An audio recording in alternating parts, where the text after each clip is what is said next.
तो हाँ, हाँ, बटन दबा दिया। अब जब आचार्य भिक्षु की बात करता हूं तो सबसे पहले तो आपको अपने आप में सौभाग्यशाली इस रूप में जानना चाहिए कि आप जब 9वीं क्लास की परीक्षा दे रही हैं तो ये वर्ष आचार्य भिक्षु जन्म त्रिशताब्दी वर्ष चल रहा है और अनेक उपक्रम इस दृष्टि से, और खासकर अभी मान लो संवत्सरी और पर्यूषण का काल था। अनेक क्षेत्रों में साधु साधियों के चातुर्मास थे, कई जगह अनेकों जगह उपासक गए और जो विशेष कार्यक्रम केंद्र में भी हुए, तो आपको आचार्य भिक्षु के बारे में विभिन्न स्रोतों से अनेक कुछ बातें जानने को मिली। दूसरी बात, कभी आचार्य भिक्षु के बारे में हम लोग जानते ही रहते हैं। अब इतनी बड़ी पुस्तक में अगर ये तो नहीं होता, लेकिन इसकी एक सबसे बड़ी विशेषता क्या है कि इसकी जो विषय सूची बनी हुई है ना, मैं ये कहना चाहूंगा कि आप पुस्तक में सबसे पहले विषय सूची पर अगर आएंगे तब आपको पता लगेगा कि भाई अरे मेरे को क्या क्या पता है, क्या क्या नहीं। अब मैं जैसे मान लो मैंने पहला पृष्ठ खोला, प्राग ऐतिहासिक काल उत्स की ओर, तो ये हो गया कि भाई हम दो तरह के काल मानते हैं। एक होता है हिस्ट्रिकल, एक होता है प्रे हिस्ट्रिकल, जिसको ऐतिहासिक काल और प्राग ऐतिहासिक काल।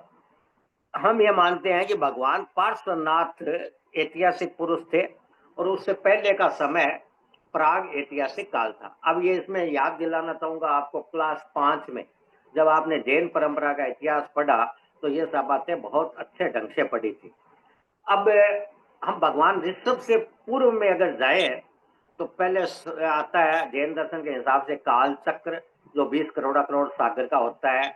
फिर उसमें दो विभाग, उत्सर्पणी अवसर्पणी, फिर वो 4 करोड़ करोड़ सागर, 3 करोड़ करोड़ सागर, 2 करोड़ करोड़ सागर, 1 करोड़ करोड़ सागर की बात आती है। फिर भगवान ऋषभ की जो बात है, तो भगवान ऋषभ की मुख्य मुख्य जो बातें हैं अक्षय तृतीया पर आप बहुत बार सुनते हैं कि 80 मस्सी कृषि इनका दिया। दूसरा पॉइंट आ गया इसमें सभ्यता विकास। हम मानते हैं कि वो सभ्यता के आदि पुरुष थे, उन्होंने ये सब को सिखाया। फिर वो सिखाने के बाद में उनका जो आयुष्य था 84 लाख पूर्व, तो 20 लाख पूर्व तक तो कुमार अवस्था में रहे, 63 लाख पूर्व उन्होंने राज्य किया। फिर लास्ट 1 लाख पूर्व से पहले उन्होंने दीक्षा ली, तो ये धर्म परिवर्तन की बात आ गई। उनके जो पुत्र थे भारत, बाहुबली और ब्राह्मी सुंदरी आदि पुत्रियां थी और 98 भाई और थे। फिर यह भगवान अरिष्ट नेमि का इसमें प्राग ऐतिहासिक काल में दे दिया। तो अरिष्ट नेमि के बारे में हम ये कहते हैं कि ये कृष्ण जी और अरिष्ट नेमि चचेरे भाई थे। तो वो चचेरे भाई थे। तो ये आचार्य महाप्रज्ञ ने जैन परंपरा के इतिहास में ये लिखा है कि अगर श्री कृष्ण को ऐतिहासिक पुरुष माना जाए तो भगवान अरिष्ट नेमि की ऐतिहासिकता तो स्वयं सिद्ध हो जाती है। अब जो भगवान पार्श्वनाथ की बात है, तो भगवान पार्श्वनाथ का शासन भगवान महावीर से यानी केवल्य ज्ञान से, या अगर हम माने तो 250 वर्ष पहले भगवान पार्श्वनाथ हुए थे। उनका जन्म बनारस में हुआ था। अश्वसेन पिता और वामा देवी माता थी। और उसके बाद में वो प्रसंग आता है कि भाई तापस पंचांगनी तप रहा था। तीर्थंकर जो होते हैं उनको जन्म से ही अवधि ज्ञान होता है। उन्होंने कहा कि भाई एक नाग नागिन का जोड़ा इसमें जल रहा है, ये धर्म नहीं है। तो इस तरह से उनको प्रतिबुद्ध करता है। और भगवान पार्श्वनाथ ने दीक्षा लेने के बाद में संघबद्ध साधना भी प्रारंभ की और अनेक क्षेत्रों में उन्होंने विचरण किया। यह माना जाता है कि भारत के साथ साथ ईरान, अफगानिस्तान और अनेक क्षेत्रों में वो गए। और भगवान महावीर ने उनके लिए पुरुषादानीय, ये सब यानी पुरुषों में आदरणीय, पुरुषादानीय ये संबोधन दिया था। फिर भगवान महावीर का जन्म, जो मैं मुख्य रूप से संवत्सरी की जो बात कर रहा था, आप सब ने उनका वही विस्तार से सुना होगा। 27 पूर्व भव का जन्म का उनका अभिषेक मेरू पर्वत पर होता है। और ये भी याद दिला दूं कि आप 8वीं क्लास में सरमन महावीर पढ़कर भी आए हैं। उत्तरवर्ती आचार्य में 6 जो पहले होते हैं वो आचार्य श्रुत केवली होते हैं, क्योंकि अंतिम केवली भगवान महावीर के उत्तराधिकारी सुधर्मा होते हैं। सुधर्मा के बाद जम्बू स्वामी अंतिम केवल ज्ञानी हो जाते हैं। और फिर जो उत्तरवर्ती आचार्य होते हैं वो 6 श्रुत केवली, प्रभव, संयमभव, यशो, भद्र, संबोध, विजय, भद्रभाव और स्थूली भद्र। उसके बाद में महागिरी, सुहस्ती आदि वज्र तक 10 पूर्वधारी होते हैं और ये परंपरा चलती रहती है। शीतल आचार्य का प्रारंभ में हम यही मानते हैं कि सुहस्ती जो महागिरी के साथ में आचार्य थे, तुल्यभद्र ने 2 अपने शिष्यों को उत्तराधिकारी के रूप में नियुक्त किया था। तो उस समय शिथिलाचार्य का प्रारंभ हुआ। तो वो तो महागिरी सजग थे तो संभल गए, लेकिन वो दूसरे में शिथिलाचार्य प्रारंभ हो गया। सांप्रदायिक भेद का बीज में ये 606 और 609 में भाई मूल कारण रहा वस्त्र छोड़े तो वो दिगंबर बन गए, और जिन्होंने वस्त्र धारण किया वो श्वेतांबर बन गए। हम ये मानते हैं कि भाई भगवान महावीर सचेल भी थे अचेल भी थे, और उस समय भी साधु साधिया कुछ सचेल थे कुछ अचेल थे। तो ये श्वेतांबर और दिगंबर की बात आती है। फिर जो ये करते करते ये 15वीं शताब्दी तक चैत्यवासी और समिंगन भी हो गए। फिर 15वीं शताब्दी में लोंका मत, तो फिर एक क्रांति जैसी आती है, वहां से स्तनकवासी संप्रदाय निकलता है। और फिर ये 13 पंथ, क्योंकि हमको 13 पंथ तक आना था, तो आचार्य भिक्षु का पहले रघुनाथ जी के पास 1808 में दीक्षा लेते हैं, भाव दीक्षा 1817 केलवा में रहते हैं। अब क्या है कि भाई 13 पंथ की जो बात होती है, तो एक नाम दिगंबर में भी 13 पंथ होता है। और अभी जैनों के संप्रदायों की बात करें तो 13 पंथ को हम अंतिम संप्रदाय कह सकते हैं, या अर्वाचीन संप्रदाय भी कह सकते हैं। उस समय की राजनीतिक स्थिति में यह थी कि भाई वो मुगल शासन समाप्त होकर अंग्रेजों के शासन का जैसे प्रारंभ हो रहा था, उनका खत्म हो रहा था। सामाजिक स्थिति में अशिक्षा थी, अंधविश्वास भी थे, और धार्मिक स्थिति में भी ये था कि भाई आचार्य भिक्षु के हिसाब से वो मिलावट का युग, यानी जो मूल रूप से भगवान महावीर के सिद्धांत थे उनमें भी आचार शिथिलता और विचार शिथिलता, ये बड़ी खतरनाक स्थिति थी। ग्रह स्थिति की जो बात थी कि भाई भगवान महावीर के समय पहले धूमकेतु ग्रह और बाद में भस्म ग्रह, तो उसका प्रभाव पहले 2000 साल तक, फिर 200-300 साल और रहा। तो ये माना जाता है कि ये ग्रह स्थिति 1853 में जब हेमराज जी ने दीक्षा ली, तब ये इसकी बात समाप्त हो गई। अब ये आचार्य भिक्षु के ग्रह जीवन की अगर हम बात करें, तो वो एक तरह से असामान्य मनुष्य थे, मतलब जो विरल पुरुष कहते हैं ना, वैसे कुछ थे। जन्म उनकी कंटालिया में हुआ। वहां पर जो ये वंशावली जो दी गई है, उसको आप अगर देख लेंगे तो अच्छा रहेगा, भक्तों साहब वगैरह का, और उसको थोड़ा याद भी कर लेंगे, क्योंकि कई कई बार ये वंशावली का प्रश्न आ जाता है। प्रश्न इसलिए पूछ लिया जाता है कि वो 4-5 लाइनों में देना होता है, तो उसमें वो परदादाजी, दादाजी, फिर उनके पिताजी, फिर उनके भाई जो होलोजी वगैरह है, तो उसको आप वंशावली को देख सकते हैं। जन्म वाली बात तो आषाढ़ शुद्धि 13, उसमें माता दीपा जी ने सिंह का स्वप्न लिया। अध्ययन उन्होंने अच्छा किया और महाजनी विद्या वगैरह सीखी, तो उनकी बुद्धि कुशाग्र थी और स्वाभिमान उनमें था। तो उसमें एक दो घटना तो ये आती है, वो उनके काका की आती है कि वो उन पर थोला ठोक देते, तो फिर उन्होंने पगड़ी में वो कांटे वगैरह लगा लिया। सगुनीबाई के साथ उनका विवाह हो गया, एक पुत्री थी, और ग्रस्त भी निपुण थे, क्योंकि कुशल थे। तो ये निपुण ग्रस्त की इस तरह से आप देख सकते हैं कि भाई जब उन्होंने दीक्षा ली, तो ये कहा जाता है कि माता दीपा जी के लिए उन्होंने 1000 रुपये की राशि रखी। तो उस समय के भावों की भी जो बात आती है, उस हिसाब से वह काफी बड़ी एक बात थी। जब दीक्षा लेने की बात आई तो बुआ ने कहा कि भाई मैं तो कट्टा नहीं खा लूंगा, तो लेकिन भिखन जी जानते थे कि भाई ये मेरे को मार्ग से भटकाने की बात है। तो उन्होंने कहा कि भाई जो कटारी है वो कोई पूरी नहीं है, तो इससे मेरे को मत डराओ। विवाह के समय भी वो जो कुप्रथाएं थे उनका विरोध करने वाला था। अभी मैं इसके साथ में ये बता देता हूँ कि घटना प्रसंग अगर आपको याद रहेगा ना, तो फिर आप अपने शब्दों में उसको लिख सकते हैं। आपको कोई कंटेस्ट करना, रटने की बात नहीं है।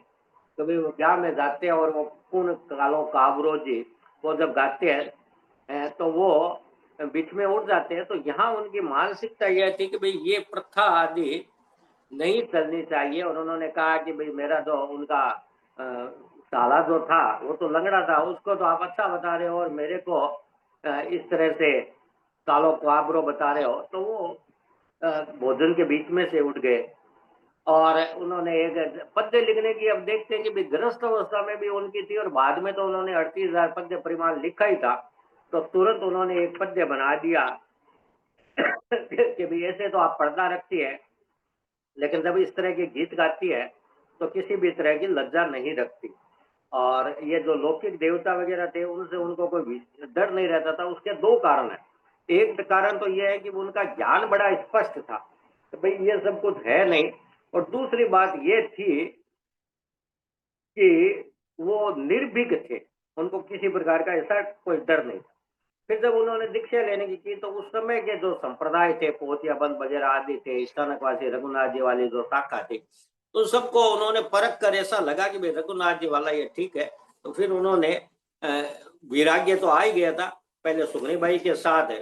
तो इसमें ये सारी चीजें ना, देखो आचार्य भिक्षु भले ही आप पढ़ो, लेकिन अगर आपने 6ठी क्लास में श्रावक संबोध भी अगर पढ़ा है, नहीं तेरापन प्रबोध है, श्रावक संबोध नहीं, तेरापन प्रबोध ऐसे ही अगर आपका पढ़ा है, तो उसके अगर पद्य याद है ना, तो उनका उपयोग भी बहुत अच्छी तरीके से किया जा सकता है। क्योंकि इसमें जो पत्नी वियोग की बात आई है कि भाई दोनों ने ये सोचा कि हम साथ साथ में दीक्षा लेंगे, और उसी समय उन्होंने एकांत तप भी चालू कर दिया और ब्रह्मचर्य की साधना भी शुरू कर देते। लेकिन अचानक उनका वियोग हो गया, तो फिर उनका वैराग्य और प्रबल हो गया और बोला अब तो विलंब करने में फायदा नहीं है, जीवन तो नश्वर है, इसके कोई ठीक नहीं है। फिर उन्होंने रघुनाथ जी से जब कहा तो माता ने आज्ञा नहीं दी। तो रघुनाथ जी आए और उन्होंने कहा कि मैंने सिंह का स्वप्न देखा है। तो सिंह के स्वप्न के बारे में रघुनाथ जी ने ये कह दिया कि भाई साधु तो राजाओं का राजा होता है, वो सिंह की तरह गूंजेगा, कर्म कटक से जूझेगा। तो इस तरह फिर माता को ये बात समझ में आ गई और उन्होंने आज्ञा दे दी। अब क्या है कि 1808 ये मिक्सर बद्दी बारस को उनकी दीक्षा हुई। उसके बाद में उन्होंने आगमों का अध्ययन किया और अच्छे संतों के रूप में, वैराग्य संतों के रूप में, ज्ञानवान संतों के रूप में उनकी पहचान होने लगी। अब वो जो घटना आती है कि भाई बौद्ध की, कि भाई राजनगर में कुछ श्रावकों ने वो वंदना करनी बंद कर दी। तो अब ये इसमें मैं एक चीज और बता देता हूँ कि आप ये 2025 के प्रश्नों को ही करें। अब हुआ क्या कि ये जो है ना, ये जो नाम लिखे हुए थे तत्रोती पोरवाल और बसराज जी ओसवाल, पहली बात तो ओसवाल ओसवाल में कोई ज्यादा फर्क वाली बात नहीं है। अब ऐसा कभी ऐसा मत सोचना कि भाई ये तो ओसवाल लिख दिया, जो ओसवाल है मैं इसको गलत कर लूं, वैसे नहीं करना है। वो एकदम सही है। ओसवाल ओसवाल में तो कोई दिक्कत नहीं है। लेकिन पहले कर दिया क्या था इन्होंने, सतरोजी ओसवाल और बसराज जी पोरवाल करके उसको गलत की दिशा में दिया था। तो मैंने कहा ये तरीका ठीक नहीं है। तो फिर उसको हमने सही तरीके से इस प्रश्न को दिया है। तो वहां उनसे जो चर्चा हुई, उसके बाद में उनको उसी दिन जो बुखार चढ़ा। तो ये सारी बातें मतलब मैं इसलिए बता रहा हूँ कि एक तरह से आपको आचार्य भिक्षु के सारे प्रसंग संक्षेप रूप में अगर आपके माइंड में होंगे, तो आपके अनेक वार सुने हुए हैं और आपको बिना घबराहट के उन प्रसंगों को बहुत अच्छी तरह से लिख सकते हैं। तो फिर जब बुखार चढ़ा तो उनके मन में बहुत आया कि भाई अरे आज मैंने श्रावकों के साथ क्या किया, अगर उस समय मेरा आयुष्य बंद हो जाए तो मेरी गति क्या होगी, और अगर ये बुखार उतर जाए तो कल मैं श्रावकों को यह कहूंगा कि भाई मेरे को ये आगमों की पुनः निरीक्षण करना है। और वैसा ही हुआ। अब ये बड़ा निमित्त था। और आचार्य महाश्रमण जी तो अनेक बार फरमाते हैं कि भाई तेरापंथ धर्म संघ के निर्माण में अगर निमित्त की बात करें तो वो बुखार सबसे बड़ा निमित्त था। फिर दूसरे दिन श्रावकों को ये कहा कि भाई ठीक है, हम 4 महीना यही है, मैं आगमों का अध्ययन करूंगा, आप जो कुछ बातें कह रहे हैं उनमें कुछ सच्चाई है, लेकिन सुधार हो सकता है। तो इस तरह श्रावकों को भी अच्छा लगा और क्या भाई विकर्ण जी के प्रति एक श्रद्धा जम गई।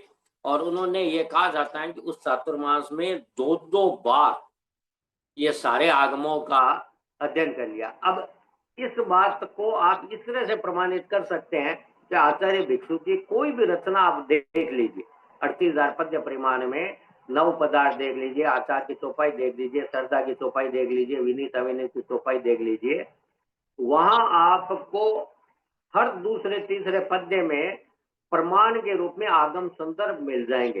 अब कितना उनका ज्ञान था कि भाई ये इस आगम में, ये भगवती में, ये उत्तराध्ययन में है, ये दशाश्रुति स्कंद में है, तो ये सब मिल जाता है।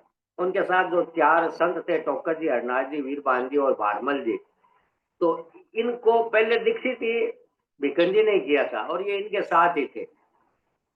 तो जब वापस राजनगर का चातुर्मास करके जाने लगे, तब इन्होंने 2 ग्रुप बना लिए।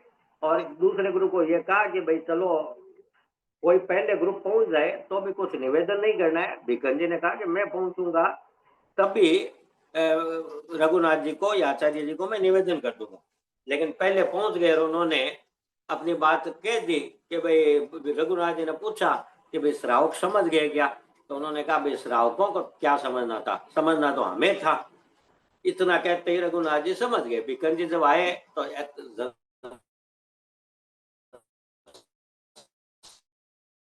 साधारणतः यह होता है कि शिष्य जब विहार करके आता है तो गुरु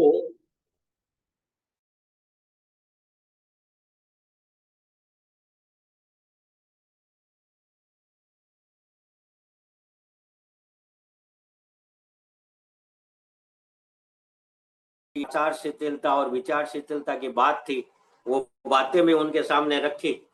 लेकिन रघुनाथ जी ने कभी 5वें आर्य की बात कह दी, कभी कह देता ये काल ऐसा ही है, इतना श्रावक हो नहीं सकता। तो फिर विकन जी ने ये बार बार कहा कि भाई देखो भगवान की वाणी है कि 5वें आर्य के अंत तक एक साधु, एक साध्वी, एक श्रावक, श्राविका रहेगी।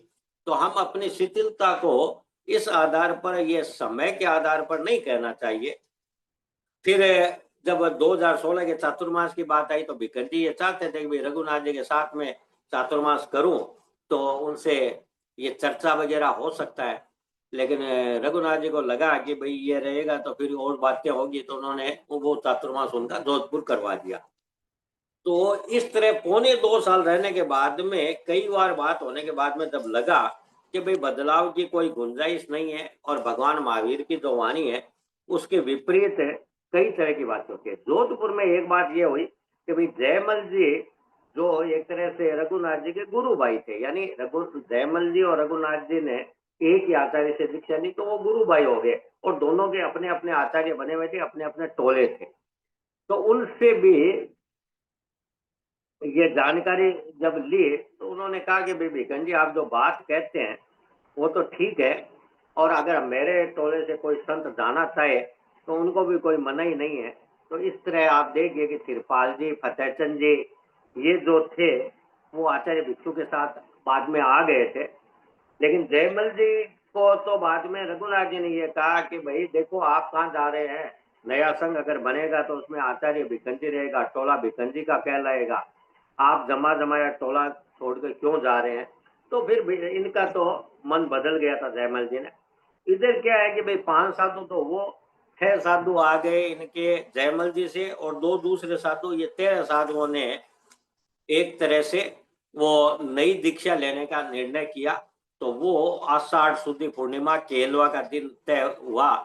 लेकिन साथ में ये भी हुआ कि भाई अब चातुर्मास, क्योंकि उन्होंने अभी निष्क्रमण किया था बगड़ी से चेत शुक्ला नवमी को, तो चेत शुक्ला नवमी के अभी निष्क्रमण करने के बाद में चातुर्मास का समय कुछ कम था, तो उन्होंने अलग अलग ग्रुप बना लिए। 5 तो ये साथ में रहे, 7-8 को अलग कह दिया और उन्होंने कहा चातुर्मास के बाद में हम फिर मिलेंगे, फिर चर्चा करेंगे, और चर्चा में अगर हमारा मत मिलेगा तो साथ में रहेंगे, नहीं तो हम साथ में नहीं रहेंगे।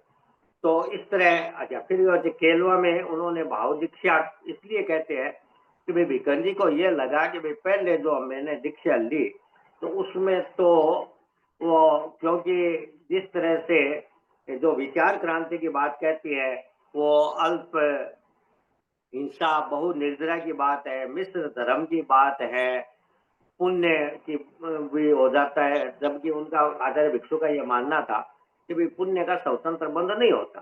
तो इस तरह की ये जो बातें थी, फिर ये केंद्रीय को मान लो कबूतर को दाना देना, तो उन्होंने कहा भी ठीक है, काम जो भी है, समाज के बहुत सारे काम सावध्य होते हैं, लेकिन केवल कि भाई ये काम हो उसको हम निर्वध्य तो नहीं कर सकते। तो इस तरह से ये विचार क्रांति की जो बात थी, तो उन्होंने ये पहले की दीक्षा को दीक्षा स्वीकार नहीं किया, तो फिर नई दीक्षा उन्होंने ले ली, उसको हम भाव दीक्षा के रूप में जानते हैं। अब भाव दीक्षा लेने के बाद ये वैसे देखें तो प्रारंभ तो जब बगड़ी से अभी निष्क्रमण किया था तब भी उनका संघर्ष चालू हो गया था, और उस संघर्ष चालू के कारण ही वो जेठ सिंह जी की छतरी में रहे थे। दूसरे दिन फिर भी जी को समझाने के लिए रघुनाथ जी आए, और जब नहीं समझे तो वहां पर जो एक बात हुई थी ना, उस बात को भी आप अच्छे ढंग से समझ सकते हैं कि उन्होंने ये कहा कि भाई देख बिक्कन, अभी पांचों आरा चल रहा है, इसमें ये नहीं है। तो बिक्कन जी ने जो जवाब दिया वो दो तीन बातें बड़ी महत्वपूर्ण है। रघुनाथ जी ने यह कह दिया कि अभी तो अगर कोई 2 घड़ी शुद्ध संयम पालन कर ले तो वो मोक्ष चला जाएगा। तब भिक्खन जी ने कहा कि भाई ऐसी क्या बात है, 2 घंटे तो मैं श्वास रोक के भी रह सकता हूँ, और अगर आप कहते हो कि 2 घंटा शुद्ध साधुपन पाल ले तो मोक्ष चला जाए, तो आप बताओ कि जम्बू स्वामी के बाद में 6 श्रुत केवली आचार्य हुए, तो क्या उन्होंने 2 घंटे शुद्ध संयम का पालन भी नहीं किया था? ये कैसे कह सकते हैं? इतने इतने महान आचार्य हुए। तो ये तो देखो एक लगातार प्रक्रिया है, किसके कर्म अधिक है, किसी के कर्म कम है, और ये लगातार साधना करते करते मोक्ष की प्राप्ति होती है। अब हम 24 तीर्थंकरों में हम देख सकते हैं कि भाई मल्लीनाथ ने तो 1.5 प्रहर में ही केवल ज्ञान प्राप्त कर लिया, और अन्य जो तीर्थंकर थे उनको ज्यादा समय लगा, किसी को कम किसी को अधिक।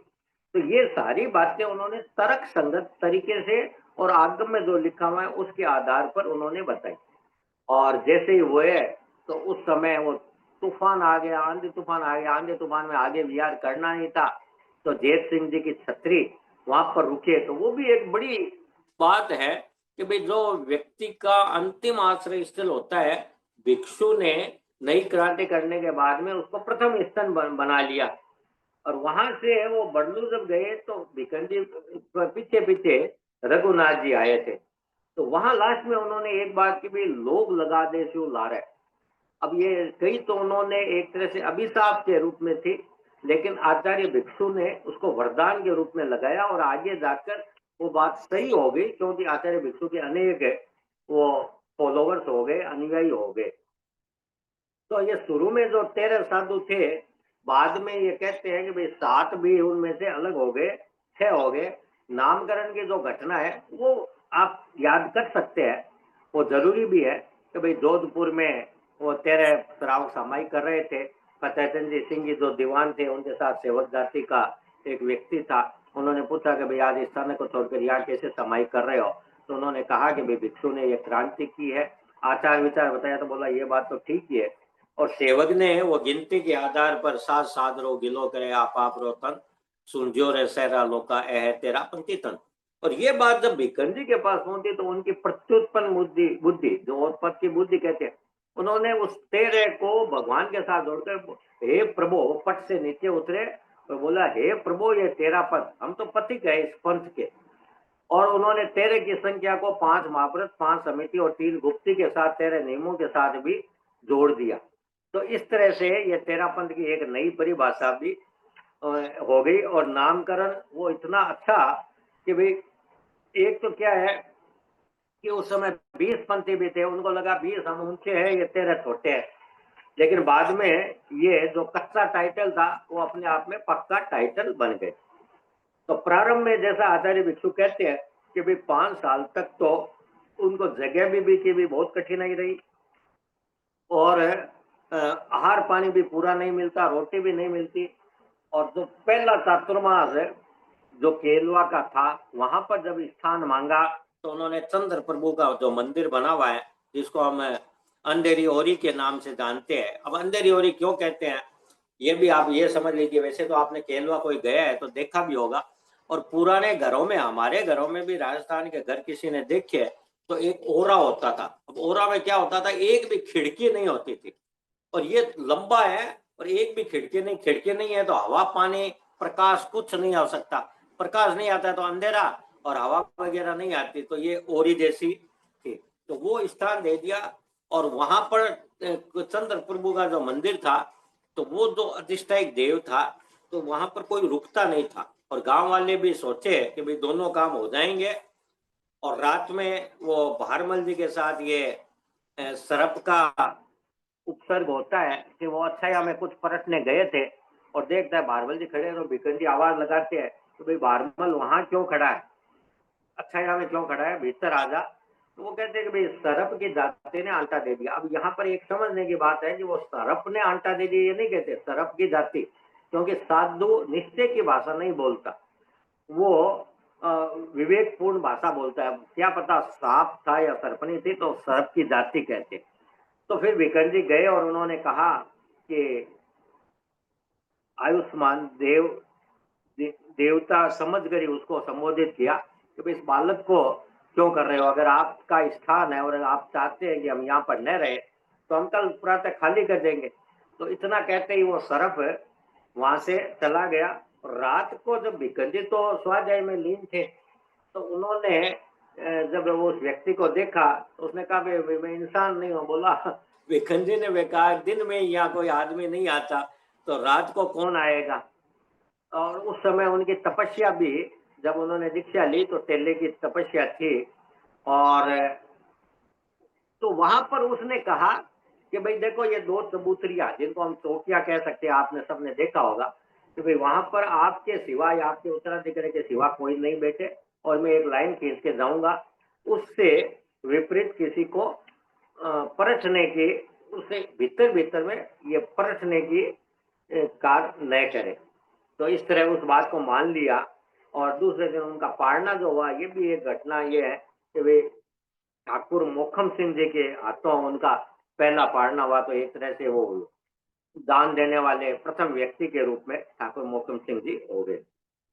अब क्या है कि जन उद्धारक की बात ये है कि ये बात निश्चित है कि भाई पहले 5 साल में लोग भी नहीं आते थे, इतना विरोध था, प्रबल विरोध था। तो फिर उन्होंने अपनी सारा समय तपस्या में और में लगा दिया, तपस्या करने लगे। और वो उनकी अपनी भाषा में भी कि भाई गोचरी लेते, फिर जंगल में चले जाते, आर पानी वृक्षों के नीचे रखते, आटा अपना लेते, और शाम को वापस गांव में लौट आ जाते। और उनका जो एक प्रसिद्ध वाक्य था कि आत्मारा कारज सारस्या मर पूरा देश्या, इस तरह से वो तपस्या कर रहे थे।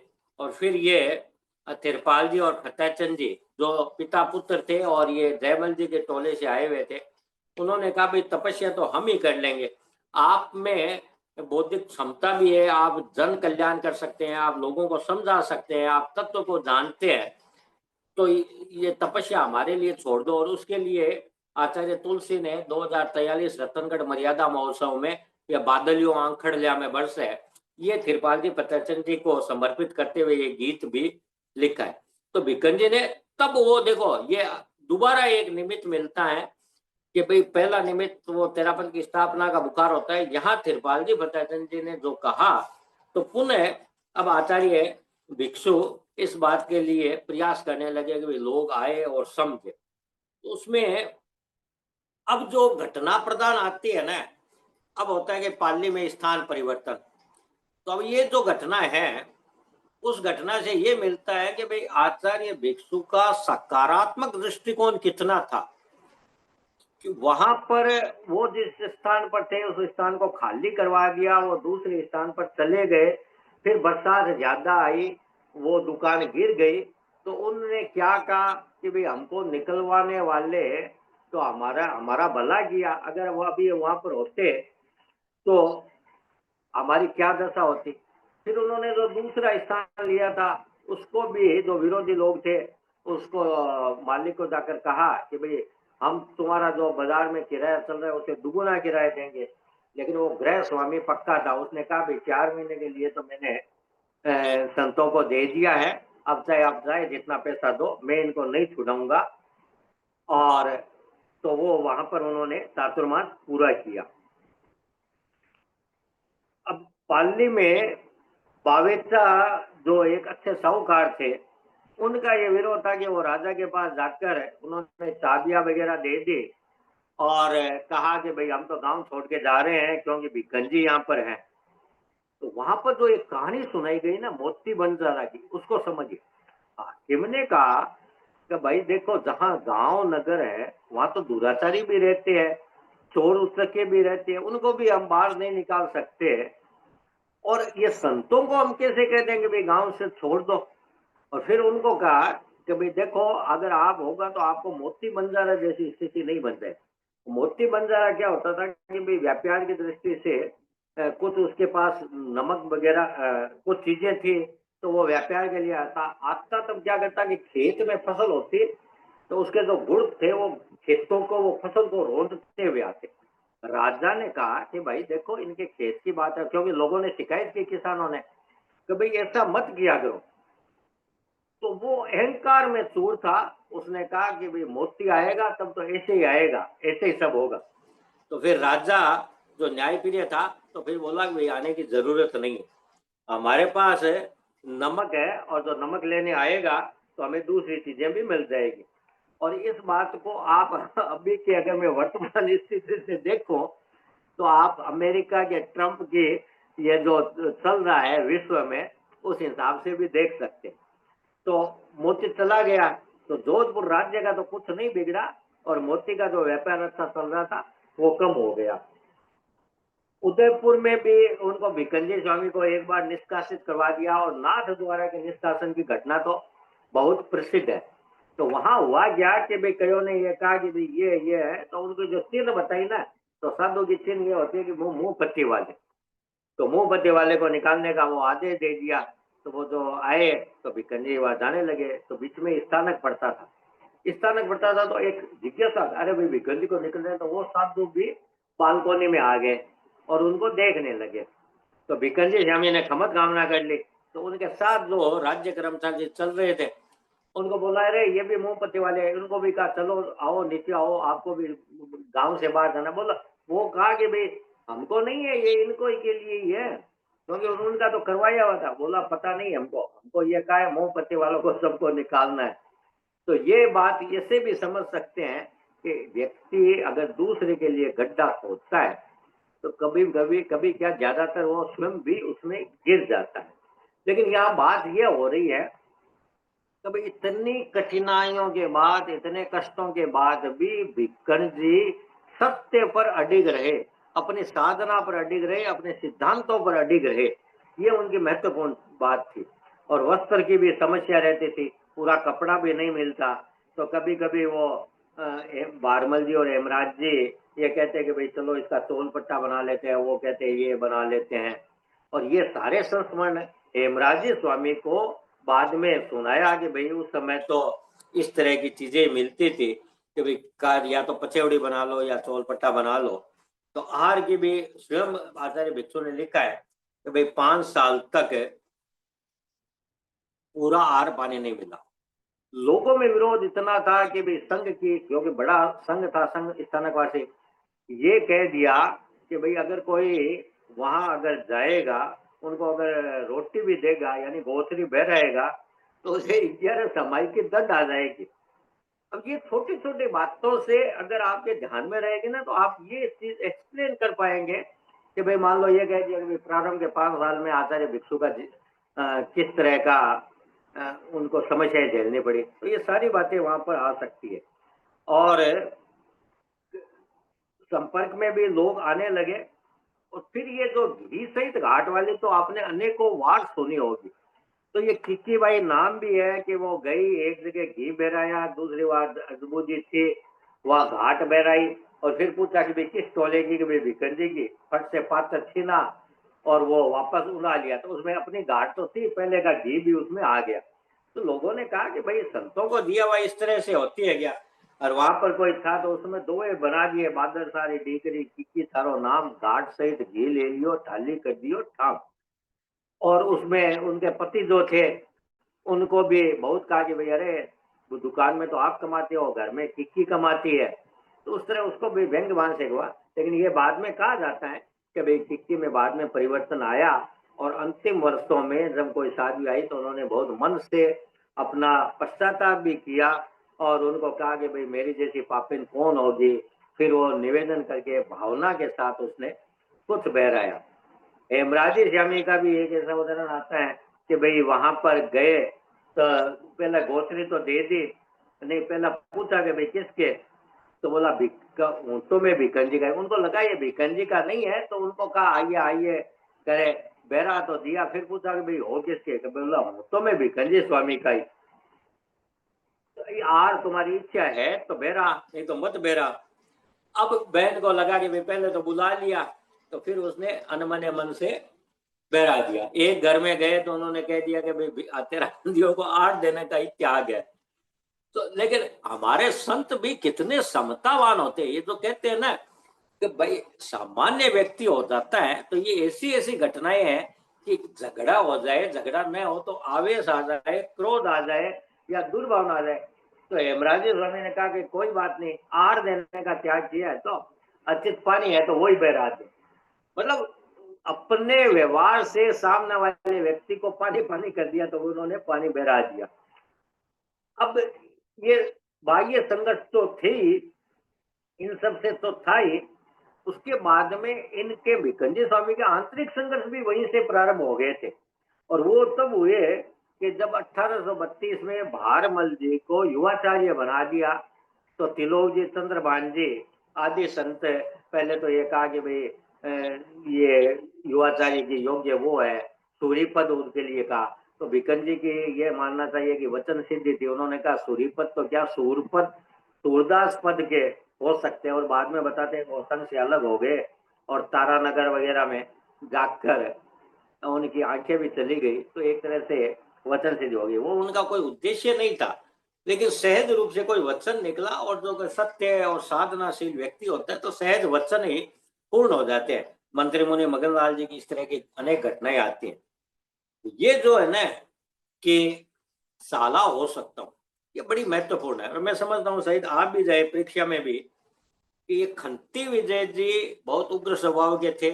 उन्होंने आसपास कई लोगों को चर्चा में पराजित कर दिया और उसके बाद में कहा कि अब एक भिकंजी बच्चा है। तो इधर क्या, रघुनाथ जी को जब हराया तो स्थानकवासी भी आए, बोला ये खंती विजय जी से चर्चा करते हो। तो वहां जो एक पाठ ये था कि भाई भगवान के लिए भी हिंसा करना में धर्म बताना अनार्य वचन है। या ये वाक्य को दो तीन बार मोड़ दिया गया है, कई बार ये समझ नहीं पाते कि हिंसा में धर्म बताना अनार्य वचन है, यानी ये वीतराग वचनों के विरुद्ध है। हिंसा में कभी धर्म नहीं हो सकता। तो इस बात को आचार्य सूत्र में आया हुआ था।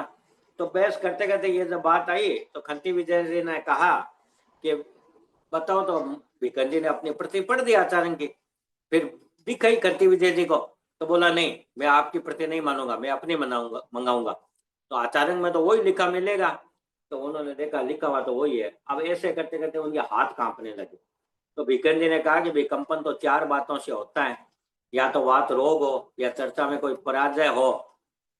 हाँ, ये बात एकदम सही कही इन्होंने कि भाई तेरापन प्रबोध आता हो तो आपको बहुत सारे प्रश्न आ जाएंगे, एकदम सही बात है। और तेरापन प्रबोध हो चाहे प्रवचन सुना हो आपने या घटनाएं सुनी हो तो भी, तो मूल बात है कि भाई ये चार कारण बताते ही वो एकदम से आवेश में आ गए।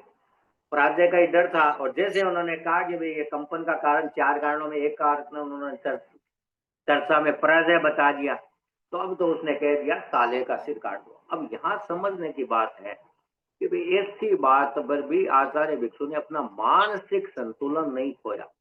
कालूगणी भी अनेक बार फरमाते थे कि भाई चर्चा में जाओ तो अपने मानसिक संतुलन को बना के रखो, नहीं तो आपको अगर प्रश्न का उत्तर भी आता है तो आप पराजित हो जाएंगे। अब मैं इसको इस संदर्भ में सभी विद्यार्थियों को यह कह देता हूँ कि आप प्रश्न पत्र आए तो एकदम स्थिरता के साथ, जरूरत हो तो दो तीन दीर्घ श्वास की परीक्षा कर लेना और आराम से प्रश्न न आए तो उसको छोड़ के दूसरा तीसरा प्रश्न देख लेना, लेकिन संतुलन रखना। तो बिकन जी ने कहा कि अगर संसार की सब स्त्रियां मेरी या तो बहन है या माता है, अगर आपने विवाह किया है तो मैं साला हो सकता हूँ, नहीं तो आपने असत्य वचन बोलना है, इसका प्रायश्चित लीजिए। दूसरी बात कि भाई आप तो साधु है, आपने अहिंसा महाव्रत किया, मेरे को साधु समझो या न समझो, पंचेंद्रिय संगी मनुष्य तो समझते हैं क्या मेरी मेरे को मारने का आगार रखा था। इतना कहते वो और भड़के, लेकिन फिर उनके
भाई साहब म्यूट नहीं हो पा रहे हो?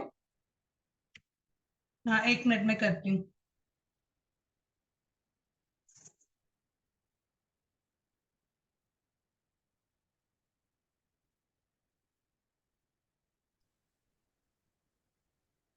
हाँ, ओमरम, ठीक है। ये कोई टेक्निकली आ गया होगा, तो ठीक है। चलो बढ़िया, सरिता जी उपस्थित थी तब कोई दिक्कत नहीं हुई हमको। तो मैं ये बात ये कह रहा था कि भाई इस तरह के जो प्रसंग है ना, विशेष विशेष, और इसके साथ में ये आंतरिक संघर्ष वाली बात हो गई, और 2-3 जो मुख्य सिद्धांत की बात है ना, उस बात को भी आप समझ लीजिए। एक जो बात आती है दान की, लौकिक दान और लोकोत्तर दान की, तो उसमें भिकंजी स्वामी ने एक बात कही। हाँ, ये संपत्ति डागा ने बहुत बढ़िया कहा है, और मैं पुनः रिपीट कर देता हूं कि आपका पहला लक्ष्य है संबोधि ऐप के 200%, उस पर ज्यादा फोकस पहले कीजिए, उसके बाद में भले ही ग्रुप वाले कीजिए। और ग्रुप वाले चाहे मैंने ही दिए हो, चाहे सरिता जी ने दिया हो, फिर भी प्राथमिकता आप संबोधि ऐप वालों की रखिए, क्योंकि पेपर बनाने वाले उसमें से देखकर बनाएंगे। लेकिन दूसरे प्रश्न है वो आपके 4 नंबर वाले में काम आ सकते हैं। तो मैं दान वाली बात कह रहा था कि भाई भिकंजी स्वामी ने एक बात ये कह दी कि भाई जिससे संसार घटे वो मोक्ष का मार्ग है, वो दान लोकोत्तर दान है, और जिससे संसार बढ़े वो लौकिक दान है। और इसके लिए उन्होंने ये ठानंग सूत्र में ये बात कही, और उनके 10 दान की गीतिका भी है कि भाई जो 9 दान है वो लौकिक है, एक दान धर्म दान वो लोकोत्तर है, उसके 3 भाग हैं। वो अभय दान, यानी जीवों को अहिंसा कह दो, जीवों को न मारने का त्याग कर देना, वो अभय दान हो गया। संयति दान, यानी शुद्ध साधु को दान देना, गोत्र आदि देना, 14 प्रकार के जो दान की वस्तुएं हैं वो देना। और ज्ञान दान, यानी जो ज्ञान है हमारे आत्मविश्वास में सहायक हो, वो। ये 3 दो धर्मदान है, बाकी के सारे 9 के 9 दान लौकिक है। लेकिन अब लौकिक में एक फर्क करना है कि भाई 9 में एक दान का नाम है अधर्म दान। वो अधर्म दान तो सामाजिक दृष्टि से भी अच्छा नहीं है। बाकी 8 दान लौकिक तो है, मोक्ष का मार्ग तो नहीं है, आत्मधर्म तो नहीं होता, लेकिन सामाजिक दृष्टि से उनका मूल्य है। तो उस बात को भी हमें इसको समझना है। तो इस बात के लिए एक बात इसमें और विशेष बात है कि आप उसमें लिख सकते हैं कि भाई आचार्य भिक्षु ने दान का स्वरूप बताया, दान का निषेध नहीं किया। ये बहुत बड़ी बात है। अब क्या होता है कि जब स्वरूप बताते हैं और कहते हैं कि भाई इससे मोक्ष नहीं जाएंगे, तो इसका मतलब ये नहीं है कि उन्होंने निषेध कर दिया। लोग उसको इस तरह से लेते हैं कि भाई उन्होंने दान देने की मनाही कर दी। अब इसके 2-3 जो घटनाएं हैं कि भाई एक बार तो एक ब्राह्मण आता है और कहता है कि भाई वो कहते हैं कि भाई भिकंजी ने दान की मनाही कर दी और इसलिए मैं आपके पास आया हूँ। तो भिकंजी समझ गए कि भाई ये तो तत्व को तो जानता नहीं है, और उन्होंने इनको भ्रमित करने के लिए कुछ कह दिया। तो भिखन जी ने क्या कहा, अब ये बुद्धि की बात देखी है उनकी कि वो तत्काल मानव मन के पार के थे और एकदम समझ जाते थे कि भाई ये क्या पूछना चाहता है। तो उसने कहा कि भाई वो व्यक्ति अगर आपको 5 रुपया दान दे तो उनको मना करने का त्याग है। अब भिखन जी की भाषा तो स्पष्ट थी कि उनको मना करने का त्याग है। और वह दौड़ा दौड़ा हो गया, बोला भिखन जी ने कह दिया 5 रुपया ले लो। न तो उन्होंने लेने के लिए कहा और न कोई बात, उन्होंने स्वरूप पहले बताया, स्वरूप उसको उसके समझ में आया, उसका स्वरूप उसको बता दिया। अब वो सोचे कह रहे भाई भिखन जी की तकड़ी है। ऐसे ही एक कोई थे, बोले कि भाई ये गांव और में होता है। तो एक श्रावक थे रामचंद्र जी जैसे, तो उन्होंने कहा कि स्वामी जी इनको मैं समझा देता हूँ। तो वो वहां पर गए और बोले कि भाई साधु जी आप ये बताओ कि मैं 5 बोरी गेहूं भिजवा दूं, आपको तो 5 गेहूं की घूगरी बना के भिजवा दूं, आपको तो यहाँ रखवा दूं, जिसमें ज्यादा धर्म होता है उसमें कर देता हूँ। तो वो बोला भाई ये सब हमको नहीं कलपता। तो बोला जब आपको नहीं कलपता तो फिर आप भ्रमित क्यों करते हैं? भिखन जी तो आपसे ज्यादा शुद्ध साधु है। भिखन जी स्वामी जब त्रिलोक जी चंद्रमा जी चले गए तो उस समय उनका ये 1837 में थली पधारना हुआ था। लेकिन वो उस समय उन्होंने 2240 किलोमीटर की लगभग 700 कोस की उनका विहार हो गया था। तो वो कुछ संतों को और को या उन क्षेत्रों को समझाने के लिए आए थे, चूरू में भी रुके थे, लेकिन ज्यादा उस समय पधारना नहीं हुआ। वैसे थली में अगर देखें तो रायचंद जी स्वामी ऋषि राय जी को विद्यासर के बेंगानी परिवार के कुछ व्यक्ति निवेदन करके लाए थे, तो पहले संतों को भेजा, फिर आचार्य रायचंद जी ने चातुर्मास किया। अब क्या है कि इनके जीवन के जो विविध पहलू आते हैं, उनसे हमें ये पता चलता है कि भाई एक तो आचार्य भिक्षु की हाजिर जवाबी, एक उनकी व्यक्तिगत आलोचना से दूर, तीसरी उनका विधायक सोच और जो सकारात्मक दृष्टिकोण था। भाई ये आपने बहुत बार सुना होगा कि भाई घानेराव का एक व्यक्ति मिलता है, पूछता है आपका नाम क्या है, बोला भिक्कन, और भिक्कन जी तेरापंथी वाले भय मिश्रित आश्रय रहता है। भिक्कन जी ने पूछा भाई क्यों, क्या बात हो गई? अरे भाई तुम्हारा मुंह देखने वाला तो नरक में जाता है और मैंने तुम्हारा मुंह देख लिया। तो अब देखिए, वैसी बात पर किसी को कहे तुम्हारा मुंह देखने वाला नरक जाता है, कोई आवेश नहीं, पूरा शांत थे। भिक्कन जी ने वापस पूछ लिया, अरे भाई तुम्हारा मुंह देखने वाला, अब इतना कहते ही वो गर्व से फूल गया, बोला मेरा मुंह देखने वाला तो स्वर्ग जाता है। अब भिक्कन जी ने कहा कि किसी के मुंह देखने मात्र से स्वर्ग जाए या नरक जाए, इस बात का मुझे कोई विश्वास नहीं है, लेकिन मैं तुम्हारी बात मान लूं तो मेरे लिए तो अच्छा ही बात, तुम्हारी तुम जानो। अब उसके पास बोलने के लिए कुछ था नहीं। तो ये हम ये कह सकते हैं कि भाई विधायक दृष्टिकोण को उन्होंने किस प्रकार से विकसित किया था। अब कोई उनकी बुराई निकाल रहा था तो उन्होंने कहा कि भाई कुछ बुराई मैं निकाल रहा हूँ, कुछ वो निकाल रहे हैं, तो जल्दी निकल जाएगी। अब कितनी विधायक सोच है। और यहाँ तक कहा जाता है कि भाई भिक्कन जी एक ऐसे व्यक्ति थे कि भाई जिसने भी कोई अवगुण निकाले तो उनको लिख लिया कि भाई फलान चंद ने मेरे में ये 5 अवगुण बताए, किसने ये बताए। प्रशंसा वाले तो सब भूल जाते हैं, लेकिन अवगुण को भी कोई अपना लिख लेता है, ये बड़ी बात थी। भिक्कन जी के कोई आता, चर्चा करता, और नहीं होता तो उसके सिर पर ठोला ठोकर चला जाता। पास वाला कहते भाई इनसे क्यों आप इतना चर्चा करते हो? तो भिक्कन जी का जवाब क्या था? तो भाई देखो, कोई बाजार से एक मटकी खरीदने जाता है तो वो उसको ठोक बजा के देखता है कि भाई कहीं फूटी हुई तो नहीं है। तो इसको गुरु बनाना है, तो ये देख रहा है। कई बार ये कहते हैं कि भाई देखो, बच्चा होता है तो वो दादाजी की गोद में कभी मुंह उतार लेता है, कभी चश्मा उतार लेता है। तो ये अभी नासमझ है, जब इनको समझ आ जाएगी तब यही लोग भक्ति करेंगे। और कहा जाता है कि ये सारी बातें बाद में एकदम से सच हो गई। और बाद में जब धीरे धीरे प्रभाव पड़ने बढ़ने लगा तो लोग कहते हैं भाई हमारे घर पधारो, हमारे घर पधारो। तब लोग कहते हैं कि भाई ये स्थान में तो आपके बहुत है, लेकिन संत को आप भेज नहीं पाते। तो भिकन जी का जवाब जवाब तो उनका इतना सटीक आता था। उन्होंने बोला मकराने में ये पत्थर तो बहुत है लेकिन शिल्पी नहीं है, तो प्रतिमा नहीं बनती।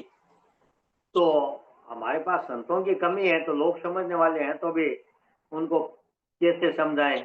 और आज भी आपने आचार्य महाप्रज्ञ जी को, आचार्य महाश्रमण जी को भी कई बार सुना होगा कि भाई आप क्षेत्रों में चातुर्मास की मांग तो करते हैं, लेकिन हम सप्लाई कहाँ से करें? तो या तो दीक्षार्थी तैयार करो, तब सबकी मांग पूरी करते रहे। भिक्कन जी का व्याख्यान भी बहुत सुंदर होता था। और अभी तो आचार्य भिक्षु जन्म 3 शताब्दी पर आपने देखा होगा कि उनके मारवाड़ी में लिखे हुए व्याख्यान आ रहे हैं। भरत चरित्र का मैं पढ़ रहा था, इतना सुंदर व्याख्यान। और उनकी लिस्ट देखते हैं, अभी पहले तो हम लोग ये इतना ही देख लेते थे कि वे 9 पदार्थ है, आचार की चौपाई, विनीत विनीत अविनीत की चौपाई, श्रद्धा की चौपाई, अनुकंपा की चौपाई, सारी सारी तात्विक बातें थी। अब ये अगर हम देखें तो सरस व्याख्यान कितने उनके जम्बू चरित का, शालीभद्र का, मृगा लोडा का, बहुत सारे उनके व्याख्यान लिखे। और उनकी कला भी बहुत थी। तो एक जगह उन्होंने सुनाया व्याख्यान, रोहित की बात है, जो जयाचार्य की जन्मभूमि है। तो लोगों ने कहा कि भाई शालीभद्र का व्याख्यान तो पहले भी सुना था, इस बार जैसे सुना है वैसा जो आनंद आया है वैसा नहीं आता। तो वो कहने कहने का एक तरीका होता है। और आपने भी रामायण है बहुत बार सुनी होगी, तो कई कई लोग, कई कई साधु संत रामायण इतनी अच्छी बांटते थे, कहानियों से, गीतों से, प्रसंगों से, तो इतना एक आनंद आता था। और मैं समझता हूँ कि हम लोग के बचपन में जब श्री डूंगरगढ़ में देखता हूँ तो रामायण चलती थी, तो अपने आप में वही एक सीरियल होता था। अच्छी भीड़ रहती थी और सब बड़े आनंद से सुनते थे। एक बार कोई एक सेवक आया तो बावेद साहब वगैरह वो वहाँ के विरोधी थे, वो कुछ दूसरे संप्रदाय थे। तो उन्होंने कहा कि भाई तुम जाओ भिखन जी के विरुद्ध कोई कविता बनाओ और फिर हम तुमको पैसा देंगे। तो वो भिखन जी के पास गया, कुछ बातचीत की, उनसे प्रभावित हुआ, तो उसने भिखन जी की प्रशंसा में बना ली। तो फिर वो बावेचा जी के पास आया तो बोला चलो चलो तेरापंथियों के पास चलते हैं, तो वो सब इकट्ठे हो गए। तो बोला कि अब सुनाओ। तो सेवक ने तो वो जैसी प्रशंसा की थी वो सुना दी, तो वो तो मुंह देखते रह गए। फिर कहते हैं कि उन्होंने तो बख्शीश नहीं दी, तेरापंथी लोगों ने उसको कुछ बख्शीश दी। तो ये बात वो नहीं है, बात ये है कि भाई इतने विरोध के बाद भी उन्होंने इस बात के लिए कभी परवाह नहीं की और जो सत्य था उसके बारे में बताते रहे और इतने सरल दृष्टांत से वो हर कोई बात बताते। अब चर्चा की बात, कई कई प्रसंग इतने हैं जिसको हम बार बार सुनते हैं, लेकिन वो बार बार सुनते हैं और पढ़ते हैं तो भी अच्छा लगता है, बहुत आनंद आता है। कभी किसी को हम लोग कभी कभी अब ये तत्व ज्ञान की बात होती है, पूछ लेते भाई योग कितने हैं, उपयोग कितना है, तुम्हें लेशिया कितनी है, वो करती है। तो ऐसे ही कोई आया भिकन जी को कहा कि भाई मेरे को चर्चा पूछो, तो भिकन जी ने पूछ लिया बताओ तुम संगी हो या असंगी। तो उसने कह दिया संगी। तो भिकन जी ने कहा किन न्याय। उसने सोचा शायद मैंने गलत उत्तर दे दिया होगा, बोला मैं असंगी हूँ। बोला किन न्याय। तो बोला नहीं नहीं मैं संगी असंगी दोनों हूँ। तो बोला किन न्याय। तो फिर बोला मैं संगी असंगी दोनों ही नहीं। तो उनका तो वही था कि किन न्याय। अब न्याय उसको पता था नहीं, तो कहते हैं स्वामी जी के छाती पर मुक्का मार कर चलता। वैसे ही वो घोड़े के पैर वाला कि भाई कोई आया। अब ये भी देखो ओतपात की बुद्धि की बात है कि भाई इतना फटाफट अगर बता दिया तो बोला घोड़े के पैर कितने, कोई भी बता, बच्चा भी बता देगा कि भाई 4 पैर होते हैं। लेकिन भिखंडी ने सोचा भाई ये पूछ क्यों रहा है। तो उसने कहा भाई आगे बाएं दाएं 2, पीछे बाएं दाएं 4 पैर होते हैं। तो उसने बोला हमने तो सुना था कि भाई भिखन जी बहुत होशियार है, बुद्धिमान है, ये घोड़े के पैर बताने में आपने इतना समय ले लिया। तो भिखन जी ने कहा कि भाई घोड़े के पैर में 4 बता देता और तुम अगला प्रश्न पूछ लेता कि भाई कन खजूरे के पैर कितने होते हैं, और मैं फिर गिन कर बताता, तुम बोलता कि वो उसका तो फटाफट बता दिया, अब बताओ जल्दी। बोला मैं सोचकर तो यही आया था। मतलब इसीलिए हम कहते हैं कि भाई ये ओतपत की बुद्धि के धनी थे। अब वो उपमा कई बार देते हैं, किसी को पढ़ा रहे थे तो उन्होंने कहा कि भाई अब आज इतना ही, इससे ज्यादा होगा तो वो पचेगा नहीं। और उन्होंने उदाहरण दे दिया कि भाई पशु के आगे अगर चारा ज्यादा दे दो तो वो बिखेरने लग जाता है। तो उसने कहा लो लो लो मेरे को पशु बना दिया। तो भिखंडी ने कहा भाई ये तो उपमा है, अगर उपमा से ही तुम पशु बन गए तो मेरा ज्ञान भी तो चारा बन गया। तब उसने कहा बोला अरे आपका ज्ञान अगर चारा बनता है तो फिर ये उपमा मेरे को ठीक है, पसंद है। अब गोत्री की बात आती है भाई गाय को क्या खिलाती हो। ये जो शीर्षक आप याद रख लेंगे तो आपको पता लग जाएगा, उसको मैं प्रसंग बताने की जरूरत नहीं है कि वो कहती है भाई घास खिलाती हो दूध मिलता है। तो बताओ कि जैसा देती हो वैसा थोड़ी मिलता है। तो संतों को देने से अच्छा लाभ ही होगा, तो फिर वो धोवन पानी भी वहां पर चलेगा। तात्विक बातें भी इतनी है कि भाई एक दिगंबर वाला आया और कहा कि भाई आपकी साधना तो बहुत अच्छी है, आप श्वेतांबर है, अगर दिगंबर बन जाए तो आपकी साधना में और चमक आ जाए। तो भिखन जी ने कहा कि भाई हमने श्वेतांबर आगमों में आस्था रखते हुए अपनी साधना को स्वीकार किया है। जिस दिन दिगंबर शास्त्रों पर आस्था हो जाएगी वस्त्र छोड़ने में हम विलंब नहीं करेंगे। कई कई बार यह हो जाता है कि भाई इनकी क्रिया कड़ी है। आचार्य भिक्षु ने शुद्ध आचार की बात कही, आगम सम्मत आचार की थी। हमारे तेरापन धर्म संघ में भी देखो प्रसंग कई बातें बता देता हूँ। कई बार कह देते हैं कि भाई ये शिथिल आचार है। आप ये समझिए कि स्वीकृत नियमों को पालन करना शिथिलाचार नहीं है। अगर केंद्र से आचार्य ने समझकर कोई नियम बना दिया और उसका आचरण अगर हो रहा है वो शिथिलाचार नहीं है। लेकिन कईयों की वो रहती है कि भाई वो तो ऐसा करते हैं आप ऐसा नहीं करते, तो वो पक्के साधु ज्यादा है, यह नहीं है। विकंज ने यह नहीं कहा, उन्होंने कहा क्रिया सही होनी चाहिए, ज्ञान भी सही होना चाहिए। तो एक व्यक्ति आया और कहा कि भाई देखो, दिगंबर की जो चीजें हैं उनके परिचय सहने में समर्थ है, लेकिन आप लोग उतने पक्के नहीं। बिकन जी ने कोई वैसी आलोचना नहीं दी, लेकिन जब प्रसंग आ गया तो उन्होंने कहा कि भाई देखो, शीत सर्दी आदि से बचने के लिए और लज्जा निवारने के लिए वो वस्त्रों को धारण करते हैं, इसमें कोई कठिनाई वाली बात नहीं है। तो उन्होंने कहा नहीं नहीं नहीं नहीं भाई, वो ज्यादा पक्के हैं। तो स्वामी जी ने पूछ लिया कि भाई परिचय कितने होते हैं? तो उन्होंने कहा 22 परिचय। और ये आपने छठी क्लास में पढ़ा होगा, जब जैन है ये गुरुदेव तुलसी की जैन तत्व विद्या, उसका सेकंड और थर्ड था। तो उन्होंने कहा 22 परिचय। तो उन्होंने पहला पूछा कि भाई पहला परिचय कौन सा है? भाई क्षुधा परिचय। तो भाई दिगंबर मुनि आहार करते हैं या नहीं करते हैं? तो बोला एक समय करते हैं। तो भिकन जी ने कह दिया कि भाई तुम्हारे हिसाब से कि भाई वो प्रथम परिचय को सहन करने में असमर्थ है। फिर उन्होंने पूछा पानी पीते हैं या नहीं पीते? बोला एक बार पीते हैं। तो उसका मतलब वो दूसरा परिचय भी सहन करने में सक्षम नहीं है। तो कहने का मतलब है, जब आहार पानी लिया जा सकता है तो वस्त्र भी लिए जा सकते हैं। अब कई बार ये परिचय वाली बात में क्या होता है कि उसमें एक परिचय आता है दंश मशक। दंश मशक का मतलब हो गया कि मच्छर आदि काटे तो साधु उसे समता से सहन कर ले। अब काट दे तो समता से सहन कर ले, वो तो ठीक है। लेकिन मान लो कि भाई 50 मच्छर है और आपको रात को नींद लेनी है, तो उसका बचाव तो किया ही जा सकता है ना। आपने मसूरी लगा ली, तो मसूरी लगा ली तो आप मच्छर ने परेशान नहीं किया। तो इसका मतलब ये नहीं है कि आप दंश मशक परिचय सहने में सक्षम नहीं है। सक्षमता की बात आती है। अब कई बार ये क्या होता है, मैं परिचय की बात आगे तो बताता हूँ। इसमें एक आता है सत्कार परिचय। अब गुरुदेव आचार्य महाश्रमण जी अहिंसा यात्रा कर रहे थे और आपने देखा होगा कि अनेक राज्यों ने उन्हें राजकीय अतिथि का सम्मान दे दिया, वो ओहदा दे दिया। उसके कुछ प्रोटोकॉल है, कुछ नियम है उनकी व्यवस्था का और का। तो कई लोगों ने कहा कि ये तो सत्कार परिचय का उल्लंघन है। मैंने कहा भाई ठीक से पढ़ लो। सत्कार परिचय का मतलब ये है कि भाई किसी भी प्रकार के सत्कार की इच्छा न करना, और अगर सहज रूप से प्राप्त हो जाए तो अहंकार नहीं करना। तो इसमें क्या कठिनाई है? और साधु तो ऐसे ही 5 निश्रा स्टार में एक है जो राज्य का भी है, चाहे उसको आज का प्रशासन कह दो, तो वो राजा की निश्रा में ही अपनी साधना करता है। तो हमारी जानकारी सही होती है ना। और आचार्य भिक्षु को पढ़ने का मतलब ये नहीं है कि आप इन बातों को रट ले कर ले। आप इसको वर्तमान के साथ भी प्रासंगिक रूप से करेंगे। कई बार ये कह देता है कि भाई पहले जैसा संग नहीं रहा।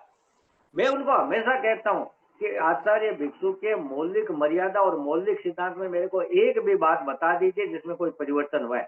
हम आज भी यही कहते हैं कि भाई लौकिक धर्म है, वो समाज का काम है, उसमें मोक्ष मार्ग नहीं है। यही बात लोकोत्तर दया और लौकिक दया के संबंध में है। तो ये चीजें एक समझने की बात है। कई बार भाई आग्रह हो जाता है। एक आग्रह की बात ये आती है कि भाई माधवपुर के तत्व के जो श्रावक थे, एक ने कहा कि भाई श्रावक में 8 आत्मा होती है, एक ने कहा 7 आत्मा होती है। तत्व ज्ञान वाली जानती है कि हम 7 आत्मा कहते हैं, चारित्र आत्मा नहीं मानते। लेकिन वो जो 8 आत्मा कह रहे थे, उन्होंने ये कह दिया कि भाई हमारे पास भी तो देश चारित्र है। तो देश चारित्र है तो फिर चारित्र आत्मा क्यों नहीं?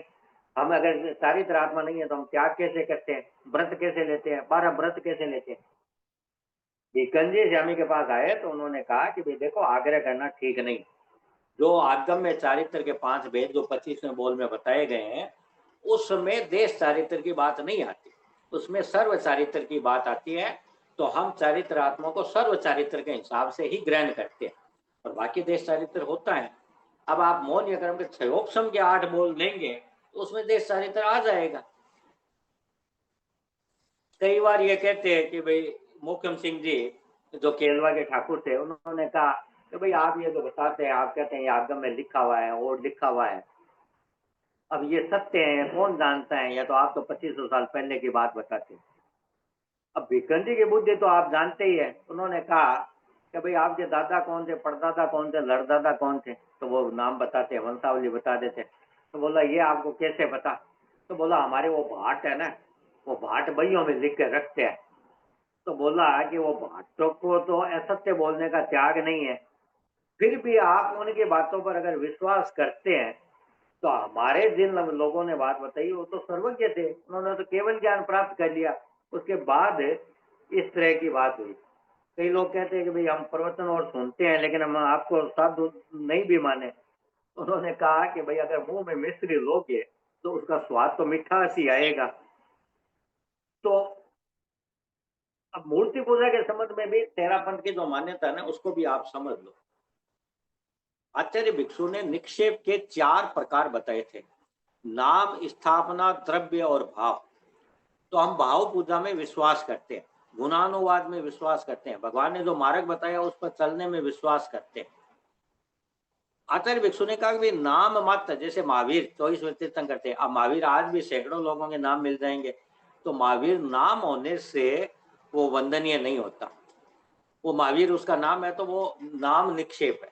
स्थापना यानी किसी की प्रतिमा को आपने स्थापित कर दिया, मूर्ति बना दी, तो वो स्थापित भगवान हो गया, लेकिन उसमें चारित्र तो आया नहीं, ज्ञान दर्शन चारित्र उसमें है नहीं, इसलिए वो वंदनीय नहीं है। और द्रव्य पूजा की बात यह है कि भाई जो ये धूप, दीप, अगरबत्ती आदि, इसमें भगवान महावीर ने स्वयं 6 जीव निकाय की बात कही, भाई पृथ्वी काय, अपकाय, तेजस काय, वायु काय, वनस्पति काय की हिंसा करने से धर्म नहीं होता। और खंती विजय जी से जो चर्चा हुई थी उसमें यही बात थी कि धर्म के लिए भी हिंसा, मतलब भगवान के लिए भी अगर कोई हिंसा करे और उसमें कोई धर्म बताए तो ये अनार्य वचन। तो वो भी मोक्ष का मार्ग नहीं हो सकती, जहां भी हिंसा है वह मोक्ष का मार्ग नहीं हो सकता, वो साधन शुद्ध नहीं है। अब मूर्ति पूजक लोग आते हैं और ये कहते हैं कि भिखन जी आप संतों को नदी पर पार करने में तो धर्म मानते हैं और पूजा के समय हम भगवान को फूल चढ़ाते हैं, तो उसमें आप कहते हैं कि धर्म नहीं मानना चाहिए। तो स्वामी जी ने कहा कि देखो भाई बात सुनो, हमको विहार करना है और एक जगह हमारे कमर तक का पानी नदी में है, दूसरी जगह तक घुटनों तक है, और फिर थोड़ा और आगे जाए घुमाव भी ले तो वहां नदी सूखी है। तो हम घुमाव लेकर उस सूखी नदी से जाएंगे, यानी हमारी भावना क्या है, अपकाय के जीवों को बचाने की भावना। अब तुम बताओ कि तुमको अगर भगवान को फूल चढ़ाने हैं तो एक तरफ कुंभ लाए हुए फूल पड़े हैं और एक तरफ कच्ची कलियां है, अब बताओ तुम कौन सा चढ़ाओगे? बोला नहीं नहीं भगवान तो चढ़ाएंगे, तुम कच्ची कलियों को तोड़कर चढ़ाएंगे। तो बोला बस यही तुम्हारे और हमारे भावों में अंतर है। तो उसको एकदम से समाधान दे दिया। इसी तरह ये भावना की बात आती है कि बेबी राम जी कोई रंग लगने गए तो बोला भाई ये रंग और करने से तो आसक्ति बढ़ती है। तो भिखन जी ने कहा ठीक है, हमको तो नहीं समझ में आता, लेकिन तुमको आता तो तुम ले आओ वो खपरेल माने कच्चा रंग वगैरह। अब भिखन जी जाने लगे तो भिखन जी ने देखा कि इसको समझ तो लो कि भाई आसक्ति है या नहीं। उन्होंने कहा कि भाई खपरेल लेने जाओगे तो पीले रंग का दिखेगा और लाल रंग का दिखेगा, तो कौन सा लाओगे? बोला मैं लाल रंग वाला लाऊंगा। तो बोला वो बात तो अच्छा करने की बात तो वहीं आ गई, तो फिर मूल रंग में ही कर लो। कहने का मतलब वो छोटी छोटी बातों में भी सजग भी थे लेकिन तत्व को जानते थे। अब कई ने ये कह दिया कि भाई आप किवाड़ खोलने की तो मनाही करते हैं और आप स्वयं खिड़की खोल कर जा रहे हैं। तो भिकंजी ने पूछा कि भाई देखो ऐसा है कि किवाड़ में पहले जो चूलिया के किवाड़ होते थे ना, वो जमीन के नीचे जैसे रहता था, तो उसको घुमाते तो वहां अगर कोई जीव होता था, सब ये देखा हुआ भी है, तो आप करोगे तो वो जीव मरने की संभावना रहती है, उसकी प्रतिलेखना नहीं होती। और खिड़की होती है वो आपके सामने होती है, छोटी होती है, उसको ताक्षी भी बोलते थे, तो उसकी पलेवना की जा सकती है और यत्नापूर्वक खोला जा सकता है। अभी शायद सूरज चातुर्मास की बात थी, आचार्य महाश्रमण जी ने संतों को कहा कि भैया देखो कांच के जो ये बड़े बड़े गेट लगे हैं, तो इनकी पलेवना हम कर नहीं सकते क्योंकि बहुत लंबा है, 10 फुट का लगा हुआ है। अब मान लो कोई वहां पर जीव हो और हो, तो फिर उन्होंने साधुओं को ये निषेध सा कर दिया कि भाई जिसकी पलेवना नहीं हो सकती उसको, उस गेट को आपको नहीं खोलना है, आपको उसको खोलने में काम में नहीं लेना। तो बात वो की वो है, जो भिकंजी ने कही उतनी जागरूकता भिकंजी में थी, आज के आचार्य भी उतनी ही जागरूकता रखते हैं। अब समझदार की मूर्ति पूजक की एक बात ये आती है कि एक मूर्ति पूजक आया, बोला कि भाई ये जो बनाए हैं वो बड़े बड़े सेठ साहूकार थे, उन्होंने लाखों रुपए खर्च किए हैं, फिर ये मंदिर बनाए हैं, तो वो क्या अज्ञानी थोड़ी थे। तो भिकंजी ने तो उस बात पर कहा नहीं। तो उन्होंने कहा भाई तुम एक बात बताओ, तुम्हारे पास अगर 50,000 रुपये आ जाए तो तुम मंदिर बनाओगे क्या? बोला हाँ मैं मंदिर बनाऊंगा। अब उसको तत्व ज्ञान का प्रश्न पूछिए, भाई तुम ये बताओ तुम्हारे में समुद्र में जीव का भेद कौन सा है और गुण स्थान कौन सा है और योग तथा उपयोग कितने हैं? बोला ये तो मैं नहीं जानता। तो उन्होंने कहा उस समय के धनिक भी ऐसे ही समझदार रहे होंगे, धन हो जाने मात्र से तत्व का ज्ञान नहीं हो सकता।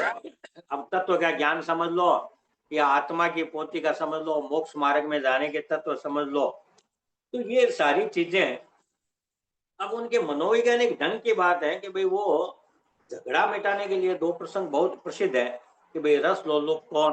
दो साधु आए तो उन्होंने कहा कि भाई ठीक है ऐसा करो कि 6 बीघे के त्याग ले लो, जो पहले आएगा मैं उसका रस लोलुप समझ लूंगा। कई कई बार क्या होता है, समाधान का ये तरीका ठीक होता है, तत्काल जो एक आवेश रहता है ना, वो समय के साथ में शांत हो जाता है। तो दोनों ने ले लिए, फिर कुछ दिन बीते, एक आ गया और पहले से ही बात थी कि भाई एक की अगर 6 बीघे खुलेगी तो दूसरे की भी खुल जाएगी। तो कोई झगड़ा कुछ नहीं, एकदम से समाधान। ऐसे ही दो साधु आए, बोला इसने पानी इतना गिराया, उसने कहा इसने पानी इतना गिराया, उसने कहा थोड़ा कम गिराया था। तो उसने बोला दोनों रस्सी लो, दोनों नाप के आओ। अब इतना कहते ही उसने बोला ठीक है, हो सकता है इतना गिर गया होगा, उसने कहा हो सकता है इतना मैं जो कह रहा हूँ उतना नहीं गिरा होगा, ये जो कह रहा है कम गिरा वैसा ही गिरा होगा। तो ये उनकी एक तरीका था कि भाई किस तरह से व्यवस्था देनी।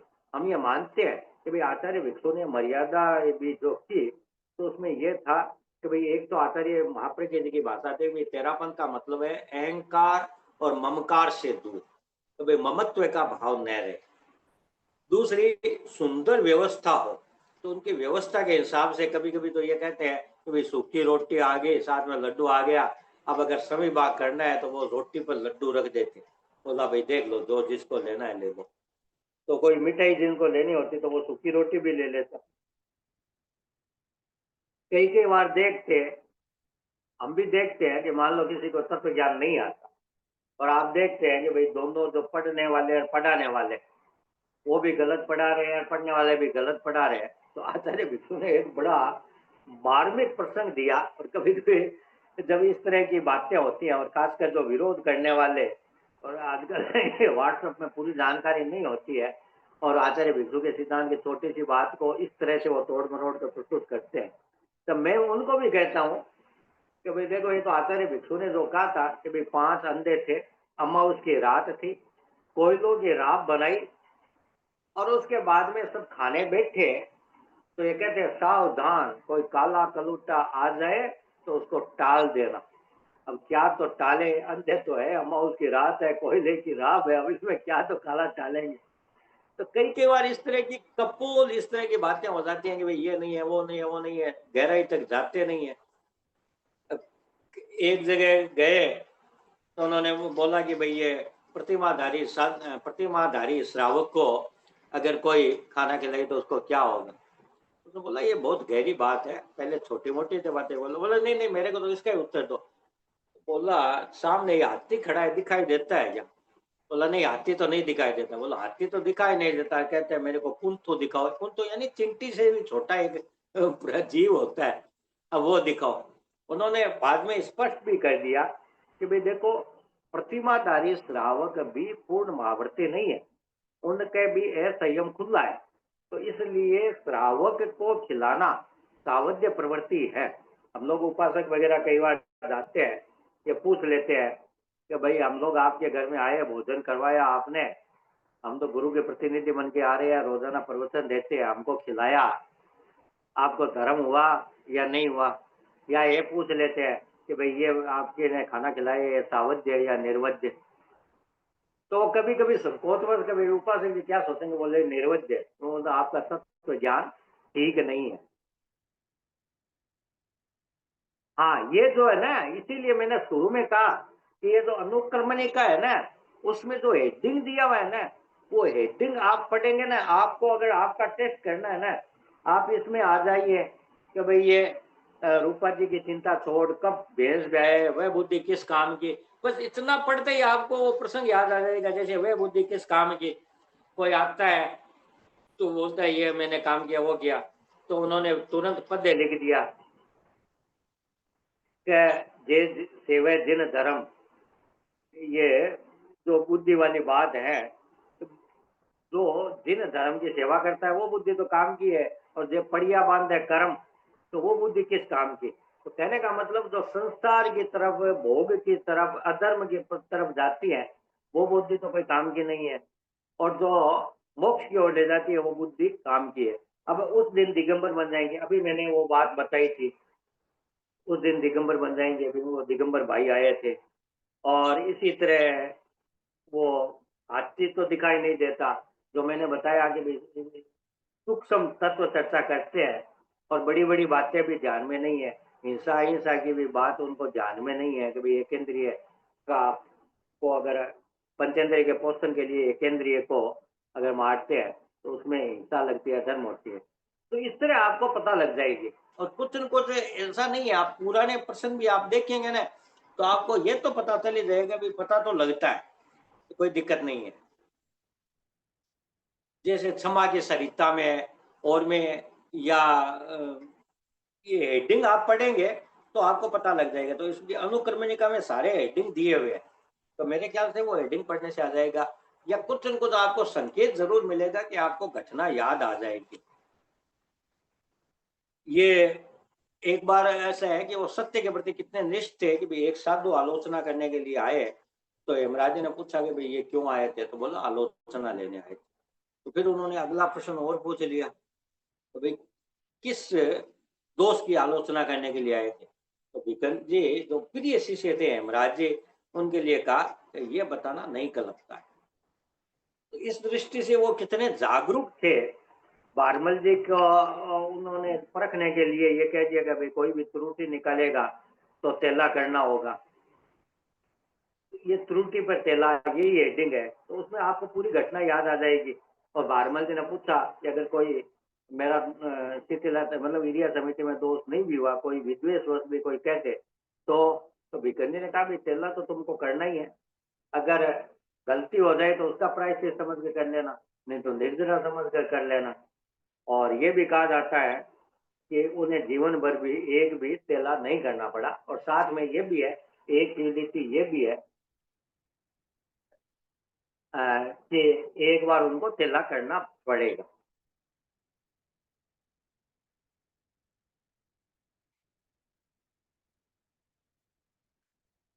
अब एक बात और निश्चित बात है, कभी भिकंजी जागरूक कितने थे, उनकी कुछ कुछ बातों को अगर हम देखें, एक बात तो ये आती है कि भाई केएफसी जी की अवस्था अंतिम अवस्था में थे, उन्होंने कहा कि भाई रूपा जी का ध्यान रखना, रूपा जी को पटाने की कृपा करना। उस अवस्था में भिकंजी कितने जागरूक थे, उन्होंने बोला तुम अपनी आत्मा की सोच, तुम अपना कल्याण कर, ये मोह वाली बात मत कर, रूपा जी की चिंता छोड़ और अपनी समाधि में लीन रहे। दूसरे, उनकी ये समझ लो कि भाई भिकंजी के अंतिम समय में किसी ने यह कहा कि आप स्वर्गा पधारो। अब देखो 77 ईयर्स संतारे में उन्होंने क्या कहा कि भाई ये पौद्गलिक सुखों की मुझे कोई कामना नहीं है, मेरा लक्ष्य मोक्ष है, और आप भी इन सुखों में मत फंसो। अब उनका जो एक था ना कि भाई पुण्य की वांछा करना पाप है, ये क्यों कहा कि भाई पुण्य की वांछा करने का मतलब है आप भोग की अभिलाषा कर रहे हैं, सुख की अभिलाषा, यानी भोग पूर्वक सुख की अभिलाषा कर रहे हैं, इसलिए यह पाप है, इसलिए पुण्य की वांछा मत कीजिए। और साथ में आचार्य भिक्षु का ये सिद्धांत आप अच्छी तरह समझ लीजिए कि पुण्य का स्वतंत्र बंध नहीं होता, शुभ योग से दो कार्य होते हैं। हाँ, ये कल ज्ञान मीमांसा बताने की इच्छा है, और आज भी देखते हैं मेरा ये एक सौभाग्य रहा है कि मैं प्राय प्राय 3-4 सालों से ये अंतिम दिनों में 2 दिनों की क्लास खासकर 8वीं 9वीं की ले लेता हूँ। तो यही चेष्टा रहती है कि भाई मेरा खुद का तो रिवीजन हो जाए। मैं तो अपने ये समझ लो कि मैं अपने स्वार्थ के लिए आपको पढ़ा रहा हूँ। तो स्वार्थ भी कोई बुरा नहीं होता। आचार्य महापरिके जी ये कहते थे कभी किसी का दूसरे का नुकसान नहीं हो तो वो स्वार्थ अपने आप में अच्छा ही है। अच्छा, मैं बात बता रहा था पुण्य की। तो पुण्य का स्वतंत्र बंध नहीं है, शुभ योग से निर्जरा भी होती है और पुण्य भी होता है। पुण्य पहले बन जाता है फिर निर्जरा हो जाती है। आचार्य भिक्षु ने यह कहा कि भाई हमारा लक्ष्य निर्जरा रहने चाहिए। निर्जरा का मतलब हो गया कि कर्म तपस्या आदि के द्वारा आत्मा की जो शुद्धि होती है वो आंशिक उज्ज्वलता होती है। आंशिक उज्ज्वलता निर्जरा है, पूर्ण उज्ज्वलता मोक्ष है। तो वो निर्जरा ही हमारा लक्ष्य रहना चाहिए। ये मैं जो बता रहा था, बुद्धि चिन्हरी जानिए जय सेवे जिन धर्म, पा बुद्धि के कामरी सो पड़िया बांधे कर। कई बार ये आता है कि भाई आप 2 कैसे बना लेते हैं, तो वो एक टोप सी पड़ी रहती है कि भाई जतन से राखना नहीं तो पड़ेगा रेतो। टोप सी में पड़ी हुए सफेद तो जतन से राख दे नहीं तो पड़े लो रेतो। मैं ऐसे बना लेता हूँ, ऐसे कह के उनको बता देती। एक बात ये है कि भाई भिकन जी की रचना देखते हैं तो ये कहते हैं कि भाई वो उन्होंने बहुत कड़ा कहा। तो कई बार तो ये कहते हैं कि भाई जब वात का यानी खुजली का गहरा रोग होता है तो डाग लगाने पड़ते हैं, नहीं तो वो मिटता नहीं। तो उन्होंने कहा मिथ्यात्व का इतना गहरा असर है तो इसको मिटाने के लिए मुझे कड़ी बात कहनी। लेकिन एक बात है, कड़ी बात के साथ भी उन्होंने कभी भी व्यक्तिगत आलोचना नहीं की। व्यक्तिगत आलोचना की जगह उन्होंने सिद्धांत की बात की। आपने देखा होगा किसी ने पूछा कि भाई साधु कौन असाधु कौन, तो उसने कहा कि भाई मैं तुमको लक्षण बना देता हूँ। जैसे एक वैद्य का उदाहरण देता है कि भाई तुम वस्त्र वाले कितने और निर्वस्त्र कितने, कि भाई तुम्हारी आंख में रोशनी दे देता हूँ फिर तुम खुद ही गिनती कर लेना। तो उन्होंने कहा 5 महाव्रत जो पालते हैं वो साधु है, अब तुम देख लो जो पाल रहे हैं वो साधु है, नहीं पाल रहे वो असाधु है। व्यक्ति का नाम नहीं लिया था। एक वो पंडित जी आए, बोला कि भाई संस्कृत व्याकरण के बिना तो पढ़ाई हो नहीं सकती। गंजे ने कहा देखो प्राकृत अपनी अलग भाषा है, संस्कृत अलग भाषा है और अभ्यास के द्वारा प्राकृत भाषा को बिना संस्कृत व्याकरण के भी पढ़ा जा सकता है। बोला ऐसा तो नहीं है। तो स्वामी जी ने पूछा भाई तुमने तो संस्कृत की व्याकरण पढ़ी है ना? बोला हाँ पढ़ी है। तो उन्होंने पूछा प्राकृत की एक पद्य दे दिया कि कैरे मग्गे मक्खाए, इसका अर्थ बताओ।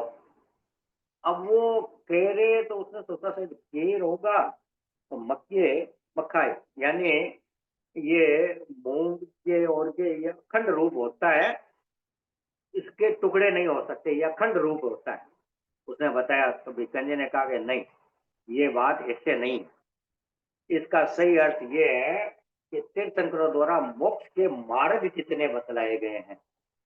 कैरे मतलब कितने, मग्गे यानी मार्ग और मक्खाया यानी मोक्ष के। अब देखिए प्राकृत और संस्कृत का उसका जो दम्भ था वो एक ही इस से समाप्त हो गया।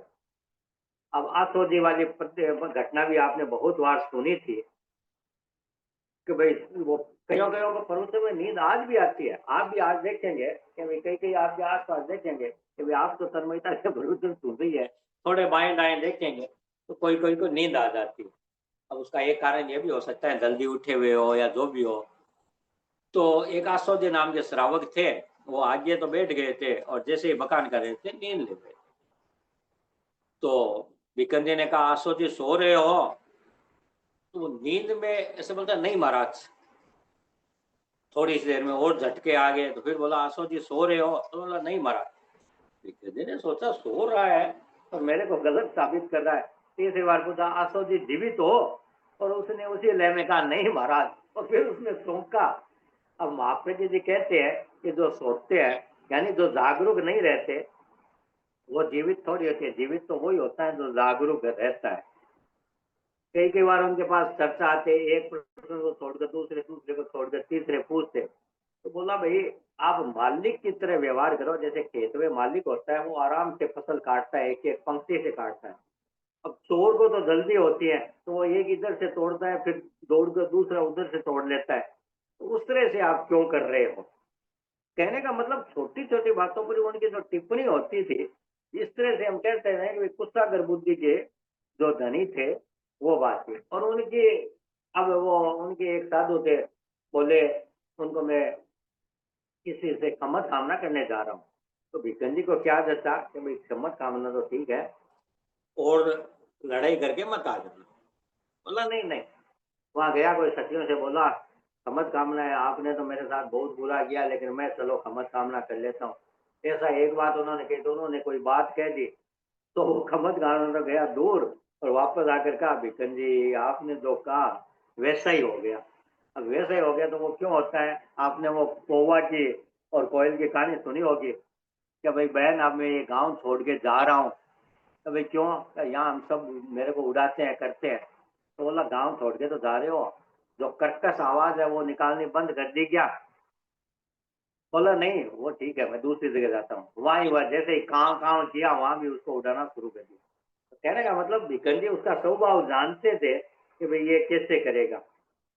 अब उन्होंने एक जो महत्वपूर्ण बातें कही, आप देखो ये दृष्टांत अपनी जगह है, लेकिन जो सिद्धांत की बात ये कही, जो घी और तंबाकू की घटना बड़ी मार्मिक है, क्योंकि लौकिक धर्म अपनी व्यवस्था हो सकती है, व्यवस्था पक्ष के लिए जरूरी है, एक ग्रस्त के लिए जरूरी है। वो सब बातों में मोक्ष धर्म की आराधना नहीं कर सकता। वो आंशिक रूप से धर्म की आराधना करता है तब तक संयमी है, नहीं तो असंयमी है, इसलिए उसका नाम संयमा संयमी। और जैसा श्रावक संबोध में कहा है संयमा संयमी वर्ता वर्ती, तो धर्मा धर्मी ये दोनों चीजें साथ में जुड़ी हुई है। तो उन्होंने कहा घी का भी अपना मूल्य है और तंबाकू का भी अपना मूल्य है, अगर दोनों को मिला दोगे तो दोनों का मूल्य खत्म हो जाएगा। फिर वो दुकानदार की अपने बेटे को जाता है और डब्बा खाली देकर दोनों मिला देता है और क्या स्थिति होती है। तो लौकिक को लौकिक समझना, लोकोत्तर को लोकोत्तर समझना, मिलाने से कठिनाई होती है। ये बात उन्होंने इस संबंध में भी कही। और दया के संबंध में उन्होंने ये कहा कि भाई देखो जिसमें साधन की शुद्धि नहीं है, जिसमें हिंसा आदि है, प्रलोभन है, वो दया लोकोत्तर दया नहीं हो सकती। और उन्होंने अनेक उदाहरण दिए, जैसे ये जो मेघ कुमार के पूर्व भाव में हाथी के रूप में उन्होंने खरगोश को नहीं मारा, वो लोकोत्तर दया थी। नेमिनाथ की जो थी वो लोकोत्तर दया थी। अभय कुमार ने अपनी माता यानी मेघ कुमार की माता के दोहद को पूर्ण करने के लिए देवता को याद करके जो मेघ बरसाए, वो लौकिक दया थी। तो हम लौकिक दया भी करते हैं, लोकोत्तर दया करते हैं, लेकिन हमारी दृष्टि स्पष्ट रहनी चाहिए। घी और तंबाकू को मिलाना चाहिए। और उन्होंने उदाहरण दिया अनुकंपा की चौपाई में कि भाई दूध चार गाय का भी होता है, भैंस का भी होता है, बकरी भी होता है और आँख और सुअर का भी होता है। अब दूध दूध कहने से तो बात नहीं होगी ना, हम गाय और भैंस का दूध पिएंगे तो पौष्टिक होगा और आँख का कोई दूध पी ले तो क्या होगा। तो इसी प्रकार दया दया के साथ में दया के स्वरूप को समझो कि भाई कौन से हमको मोक्ष ले जाने वाली है और कौन से संसार बढ़ाने वाली। आचार्य भिक्षु के समझने में ये दो बड़ी महत्वपूर्ण बातें हैं कि भाई कौन सी बात संसार बढ़ाने वाली है, कौन सी मोक्ष की है। ये अपेक्षा आपको समझनी पड़ेगी कि भाई ये मोक्ष की अपेक्षा से उन्होंने जितने सिद्धांत दिए वो मोक्ष मार्ग की अपेक्षा से ही दिए, संसार मार्ग की अपेक्षा से नहीं दिया। और उनको अगर हम मिलाएंगे तो बड़ी कठिनाई हो जाएगी। अब कभी कभी क्या होता है कि ये हम ज्ञान मीमांसा में भी और भी देखते हैं कि भाई मेरा शब्द शब्द रटा हुआ है। तो एक व्यक्ति आ गया कि भाई आचार्य भिक्षु आप बहुत ज्ञानी हैं, तो आप बताओ कि एक पाठ आता है तसूत्री, जैसे हम लोग ये प्रतिक्रमण में और में जैसे पाठ आता है, तो अब पूछो कि भाई इसमें तंग कितने तांग कितने। अब ऐसा कोई गिन के थोड़ी रखता है, अपने को तसूत्री करने में पायचित करने में रसोई करने में तो कर लेगा, लेकिन हम बोलेंगे नंग कितने आए नम कितने आए, तो ऐसा होता नहीं। तो भिकंजी स्वामी तो प्रत्युत्तर जानते थे कि भाई किसको कैसे जवाब देना। उन्होंने बोला भाई मैं तो कोई आगमज्ञ नहीं हूँ, मैं तो आगम का जानकार नहीं हूँ, लेकिन तुम जिस तरह से पूछ रहे हो तो तुमने तो आगम का अक्षर अक्षर पढ़ा रखा था, तो अब तुम मेरे को बता दो कि भगवती में का कितने हैं और कै कितने हैं, खा कितने हैं और कै कितने हैं। तो निश्चित बात है कि आगे चर्चा तो कोई चलने की बात है नहीं। और ऐसी कहानियां आपने सुनी होगी कि भाई राजा कोई कहता है तो बोलता है कि भाई ये इस वृक्ष के पत्ते कितने, तो वो भी समझता है वृक्ष के पत्ते तो गिनने हो नहीं सकते। बोला राजा जी, आपके सिर पर अगर वो अच्छे खासे हो, जितने बाल हैं उनको आप 5-5 खंडों में कर लो और उनको गिनती कर लो और ये पत्तों की गिनती कर लो, बराबर होगी। उसको पता है कि न तो वृक्ष के पत्ते गिने जा सकते हैं, न कि इसके बाल गिने। तो इसमें हाजिर जवाबी ही काम आती है। उनका अब इस तरह की कुछ-कुछ बातें आती हैं, तो बड़ी आनंददायी देती हैं और मैं तो कई बार ये कहता हूँ, आज भी कई बार प्रश्न आते हैं, तो मैं ये कहता हूँ कि भई ये आज जो आप प्रश्न पूछ रहे हो ना, ये 250 साल पहले आचार्य भिक्षु ने ही 300 साल पहले आचार्य भिक्षु ने ही इनका उत्तर दे दिया। और ऐसे अनेक प्रश्न आते हैं कि भई आचार्य आपने अगर ये पढ़ी है भिक्षु आचार्य भिक्षु की पुस्तक है, तो आपके ये अधिकार होना चाहिए कि भई आप ये छोटी-छोटी बातें जो आती हैं आस-पास में, पड़ोस में, उसका समाधान इस पुस्तक के आधार पर, आचार्य भिक्षु के ये दृष्टांत के आधार पर, आचार्य भिक्षु के सिद्धांत के आधार पर बड़े आराम से दे सकते हो। जैसे वो जोधपुर के नरेश विजय सिंह जी थे, तो वो एक बार मिल गए, किसी ने पूछा, उनके सामने ही राजा जी के सामने कोई दूसरे स्थानकवासी संत थे। उन्होंने कहा कि भई इन्होंने बहुत से समुद्र बनाए हैं, मतलब सरोवर बनाए हैं, कुएं बनाए हैं, राज्य की तरफ से छानने भी रख दिए और ये आदेश घोषित कर दिया कि प्रत्येक व्यक्ति छान कर पानी पिए। तो आप बताओ कि राजा जी को धर्म हो या अधर्म? अब बिकन जी समझ गए कि वे क्या कहना चाहते हैं। तो स्वामी जी ने कहा कि धर्म अधर्म का निर्णय तो बाद की बात है। पहले ये बताओ कि आप नरेश को सम्यक् मानते हैं या मिथ्यात्व मानते हैं? अब इसमें मूल बात क्या थी कि भाई आचार्य भिक्षु का सिद्धांत ये था कि मिथ्यात्व की भी निर्वध्य करनी देश मोक्ष का देश आराधक है, वो अच्छी है। और इनकी परंपरा ये मानती थी कि मिथ्यात्व व्यक्ति चाहे शील सत्य तप कोई भी आचरण करे, उनको धर्म नहीं हो सकता। गंजी ने तो तामली तापस की भगवती के उदाहरण वगैरह वगैरह कई बताए, देव आयुष्य की बात बताई कि जिसमें बाल तपस्या काम निद्रा की बात आई है। अब क्या है कि रघुनाथ जी इसमें उत्तर में क्या बोले, वे नरेश को सम्यक पे मानते नहीं थे और मिथ्यात्व कहने पर स्वयं उनके मंतव्य अनुसार उनकी हर क्रिया ही भाववर्धक साबित हो जाती है। तो उन्होंने अपना वहां से चले गए और वो बहस समाप्त हो गई। तो इस तरह की अनेक जो बातें हैं, इसमें मुख्य बातें मैं यही कहना चाहता हूं कि अगर सिद्धांत की बात आ जाए तो उसमें खासकर वो सिद्धांत की बात भी आप ध्यान रखना जिसमें कसाई बकरे की बात है और चोर साहूकार की बात है और दुराचारा ने महिला। एक मिनट, ये फोन काट देता हूँ।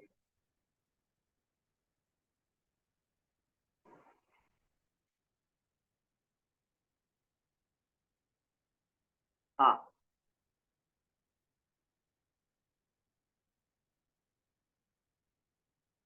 हाँ, तो वो उसमें क्या है कि मूल बात क्या है कि वो कहानी तो सब लिख देते हैं, उसमें कथ्य क्या है, कथ्य इतना ही है कि एक मुख्य कार्य है, एक गौण कार्य है। जैसे सेठ जी का धन बचा और चोरों ने चोरी छोड़ी, तो इसमें धर्म क्या है? तो यहाँ बताना है कि भाई जो उपदेश से, हृदय परिवर्तन से ये जो बात हुई वो उनका धर्म है और धन बचा वो प्रासंगिक फल है, मूल नहीं है, वो कोई धर्म नहीं है। ऐसे ही बकरा बचना जीव रक्षा धर्म नहीं है, आत्मरक्षा धर्म है। कसाईयों ने ये कह दिया कि अब हम किसी को नहीं मारेंगे, वो धर्म है। अब मान लो अगर कोई धन बचने को धर्म मान ले और बकरे बचने को धर्म मान ले, तो फिर ये तीसरा उदाहरण आचार्य भिक्षु ने दिया कि दुराचारिणी महिला कुएं में जाकर आत्महत्या कर लेती है, तो अब उसका पाप किसको लगेगा? वो तो सदाचार पर चलने को तैयार हो गए, तो धर्म हो गया। अब अगर उस घटना को साथ में जोड़ेंगे तो फिर धर्म नहीं पाप हो जाएगा, जबकि उन्होंने बुरा कार्य छोड़ा है। तो यहाँ ये बतानी है कि भाई एक तो आचार्य भिक्षु का ये सिद्धांत, ये जो आपको ये भी जो आचार्य भिक्षु ने धर्म की जो 5 कसौटियां की है, त्याग धर्म है, भोग अधर्म। आज्ञा धर्म है, अनाज्ञा धर्म, अहिंसा धर्म है, हिंसा अधर्म। अब वो अहिंसा कह दो, संयम कह दो, एक ही बात है।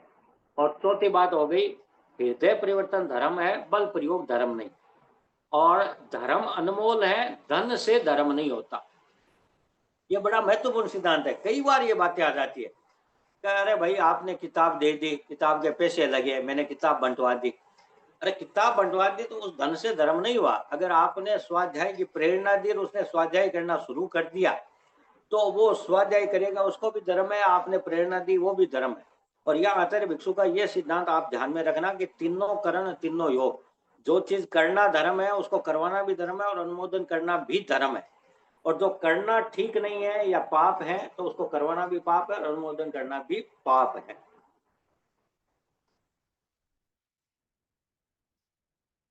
अब प्रश्न संभालने की बात आ जाते हैं कि भाई एक ने यह पूछ लिया कि भाई किसी श्रावक ने पाप का सर्वथा त्याग कर दिया तो उसे आर पाने देने में क्या हुआ? तो भिक्षु जी ने कहा धर्म। अब उसने शब्द क्या तक कहा था? श्रावक। तो उसने तो समझा कि भाई उन्होंने धर्म बता दिया, जबकि ये श्रावक के को अगर आर कराते हैं तो उसको तो सावध्य बताते हैं। तो उसने कहा कि भाई ये कैसे हुआ? आप तो कहते हैं ना श्रावक को देना अव्रत का पोषण है। तो उसने कहा पहले अपने प्रश्न को पूछो कि तुमने पूछा क्या था? तुमने कहा कि एक श्रावक सभी हिंसा का त्याग कर देता है, तो सर्व हिंसा का अगर त्याग कर देगा तो अपने आप महाव्रती बन गया, तो वो साधु बन गया, वो श्रावक रहा ही नहीं। भाई पाप का सर्वथा त्याग कर दिया तो साधु बन गया, तो फिर उसको देने में तो निर्वध्य ही है। ऐसे ही छोटी छोटी बातों में वो बड़े सजग थे। किसी ने कहा कि भाई किसी ने पोषण करने के लिए अपना मकान दे दिया, उसे क्या हुआ?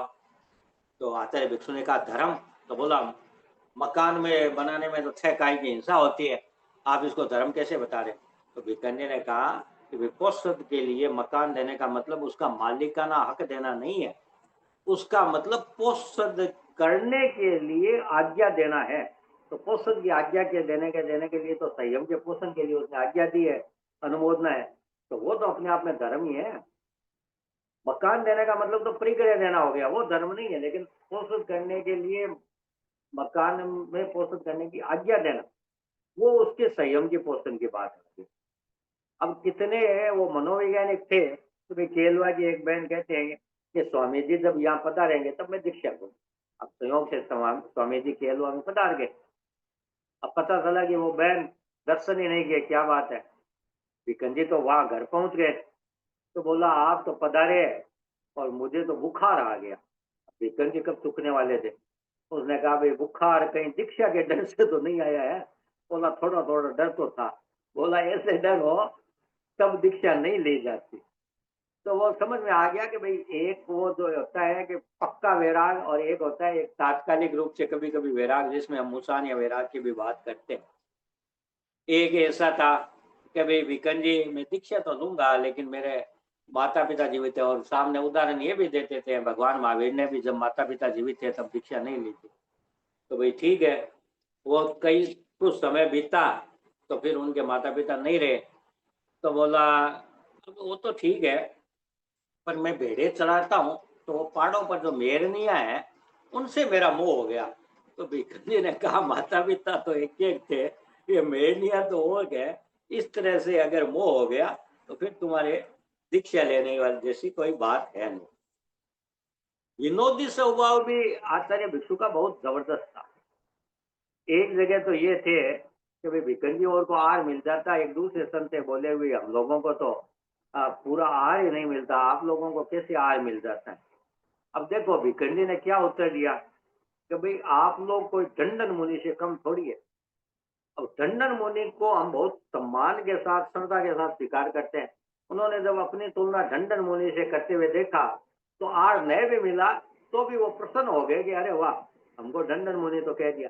टंडन मुनि का प्रसंग आपको ध्यान में होगा कि कृष्ण जी के समय तो उनका यह था कि मुझे मेरे योग से गोत्री मिलेगी तब मैं आर करूंगा। तो उनको गोत्री मिली नहीं और एक दिन उनको गोत्री प्राप्त हुई। वो आचार्य के पास आया तो बोला ये तुम्हारे योग की नहीं है, तुम जा रहे थे तो कृष्ण जी ने तुमको वंदना की। और कृष्ण जी को वंदना की तो बोला अरे राजा जी इनको वंदना कर रहे हैं तब सब लोगों ने आपको भावना भागकर ये दे दी, तो ये कृष्ण जी के योग से तुमको मिली है। तो ये बात वो दंडन मुनि की वो बात है। एक वो क्या होता है कि जैसे हम लोग कहते हैं ना कि भाई कितने ठाना है, कितने संत है, कई कई जगह कहते हैं आप कितनी मूर्तियां हैं, मतलब उनका वही रहता है। तो स्वामी जी वो कहीं गए स्थानक में, तो बोला आप लोग यहाँ कितनी मूर्तियां हैं। स्वामी जी ने उनको पूछ लिया, तो उन्होंने अपनी संख्या बता दी। अब स्वामी जी थोड़े से मुस्कुराए और वापस स्थान पर आए। तब भी वहां पर उपस्थित है बोले कि भाई आपको तो भगत बना के वैष्णव साधु बना दिए, कि भाई आपको मूर्तियां पूछ ली। तो स्वामी जी के पास वो वापस आए। वापस आकर भिक्खु जी को वो सेम ही स्वाद कभी पूछते हैं कि भाई आप कितनी मूर्तियां हैं। तो भिक्खु जी तो समझ गए कि मैंने पूछ गाया। तो बोला वो बात तो उस समय की थी, अब हम मूर्ति नहीं है, हम तो साधु हैं, 3 साधु हैं। अब ये बात होती है ना, कभी कभी ये कहानियां होती है ना, बड़ी काम की होती है।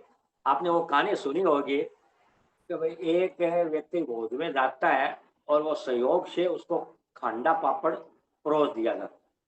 वो देखता है आस पास के, अरे इसको भी पूरा पापड़ दिया है, इसको भी दिया है, इसको भी दिया है, मेरे को तो खंडित पापड़ दे दिया। तो वो उसके लिए पूरा भोज करता है और उस सेठ को भी निमंत्रित करता है और उसके सामने उसको पापड़ को तोड़कर खंडित करके देता है। उसको तो कोई मतलब नहीं है खंडित दिया तो। फिर वो बताता है कि देखो तुमने मेरे को खंडित पापड़ दिया था, अब मैं तुमको खंडित दे रहा हूँ। उसको पता लगा रहे तुमने इतना कर्ज लेकर ये भोज किया, मेरे को अकेले को बुलाकर ये खंडित पापड़ दे देता। तो कहने का मतलब ये मूर्ति वाली बात में कि भाई हमको पूछ के गए, चलो हम भी पूछ के जाए, तो वो बात है।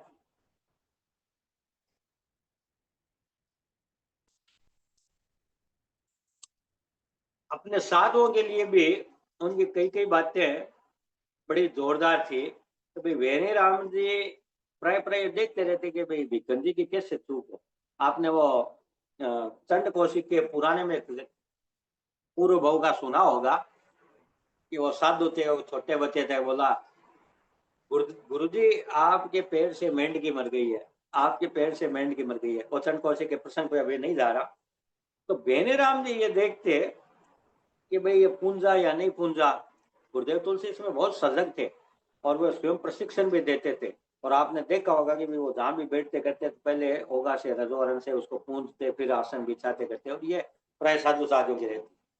तो भिक्खन जी को पता था कि वेणु राम जी इसमें ये देखते रहते थे। एक बार देखा वेणु राम जी की नजर उधर है, तो ये साधुओं को देखा कि भाई देखो मैं पूंज लिया, अब देखना मैं जैसे ये करूंगा वेणु राम कुछ बोलेगा। तो वो जैसे ही उन्होंने पैर सिरकाया, उन्होंने पहले पूछ लिया था, वेणी राम जी देखा नहीं था। तो वेणी राम जी बोले कि स्वामी जी ने इतना से पैर सिरका लिया। तो सगले सभी साधु देव हंस पड़े और भिक्खन जी ने कहा कि आज तो बेना की तीक्ष्ण दृष्टि भी सूख गई। अब वेणी राम जी ने फिर क्षमा मांगकर अपनी झेप मिटाई। तो कहने का मतलब है इस तरह की विनोदी स्वभाव की भी बहुत सारी बातें थी। एक वो गोचरे में गए, लड्डू मिल गए, तो दूसरे साधु ने कहा भाई ये लड्डू खाना वगैरह तो साधु को कल्पता नहीं है, ये सरस आहार है और है। आचार्य भिक्षु ने कहा भी देखो आगमों में ये बात आती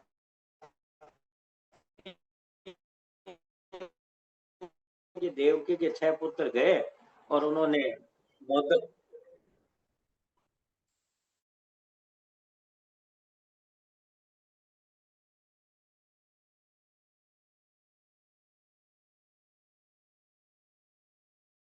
रख लेंगे और कल मैं ज्ञान मीमांसा पर विशेष रूप से बातें कर लूंगा, ठीक है ना।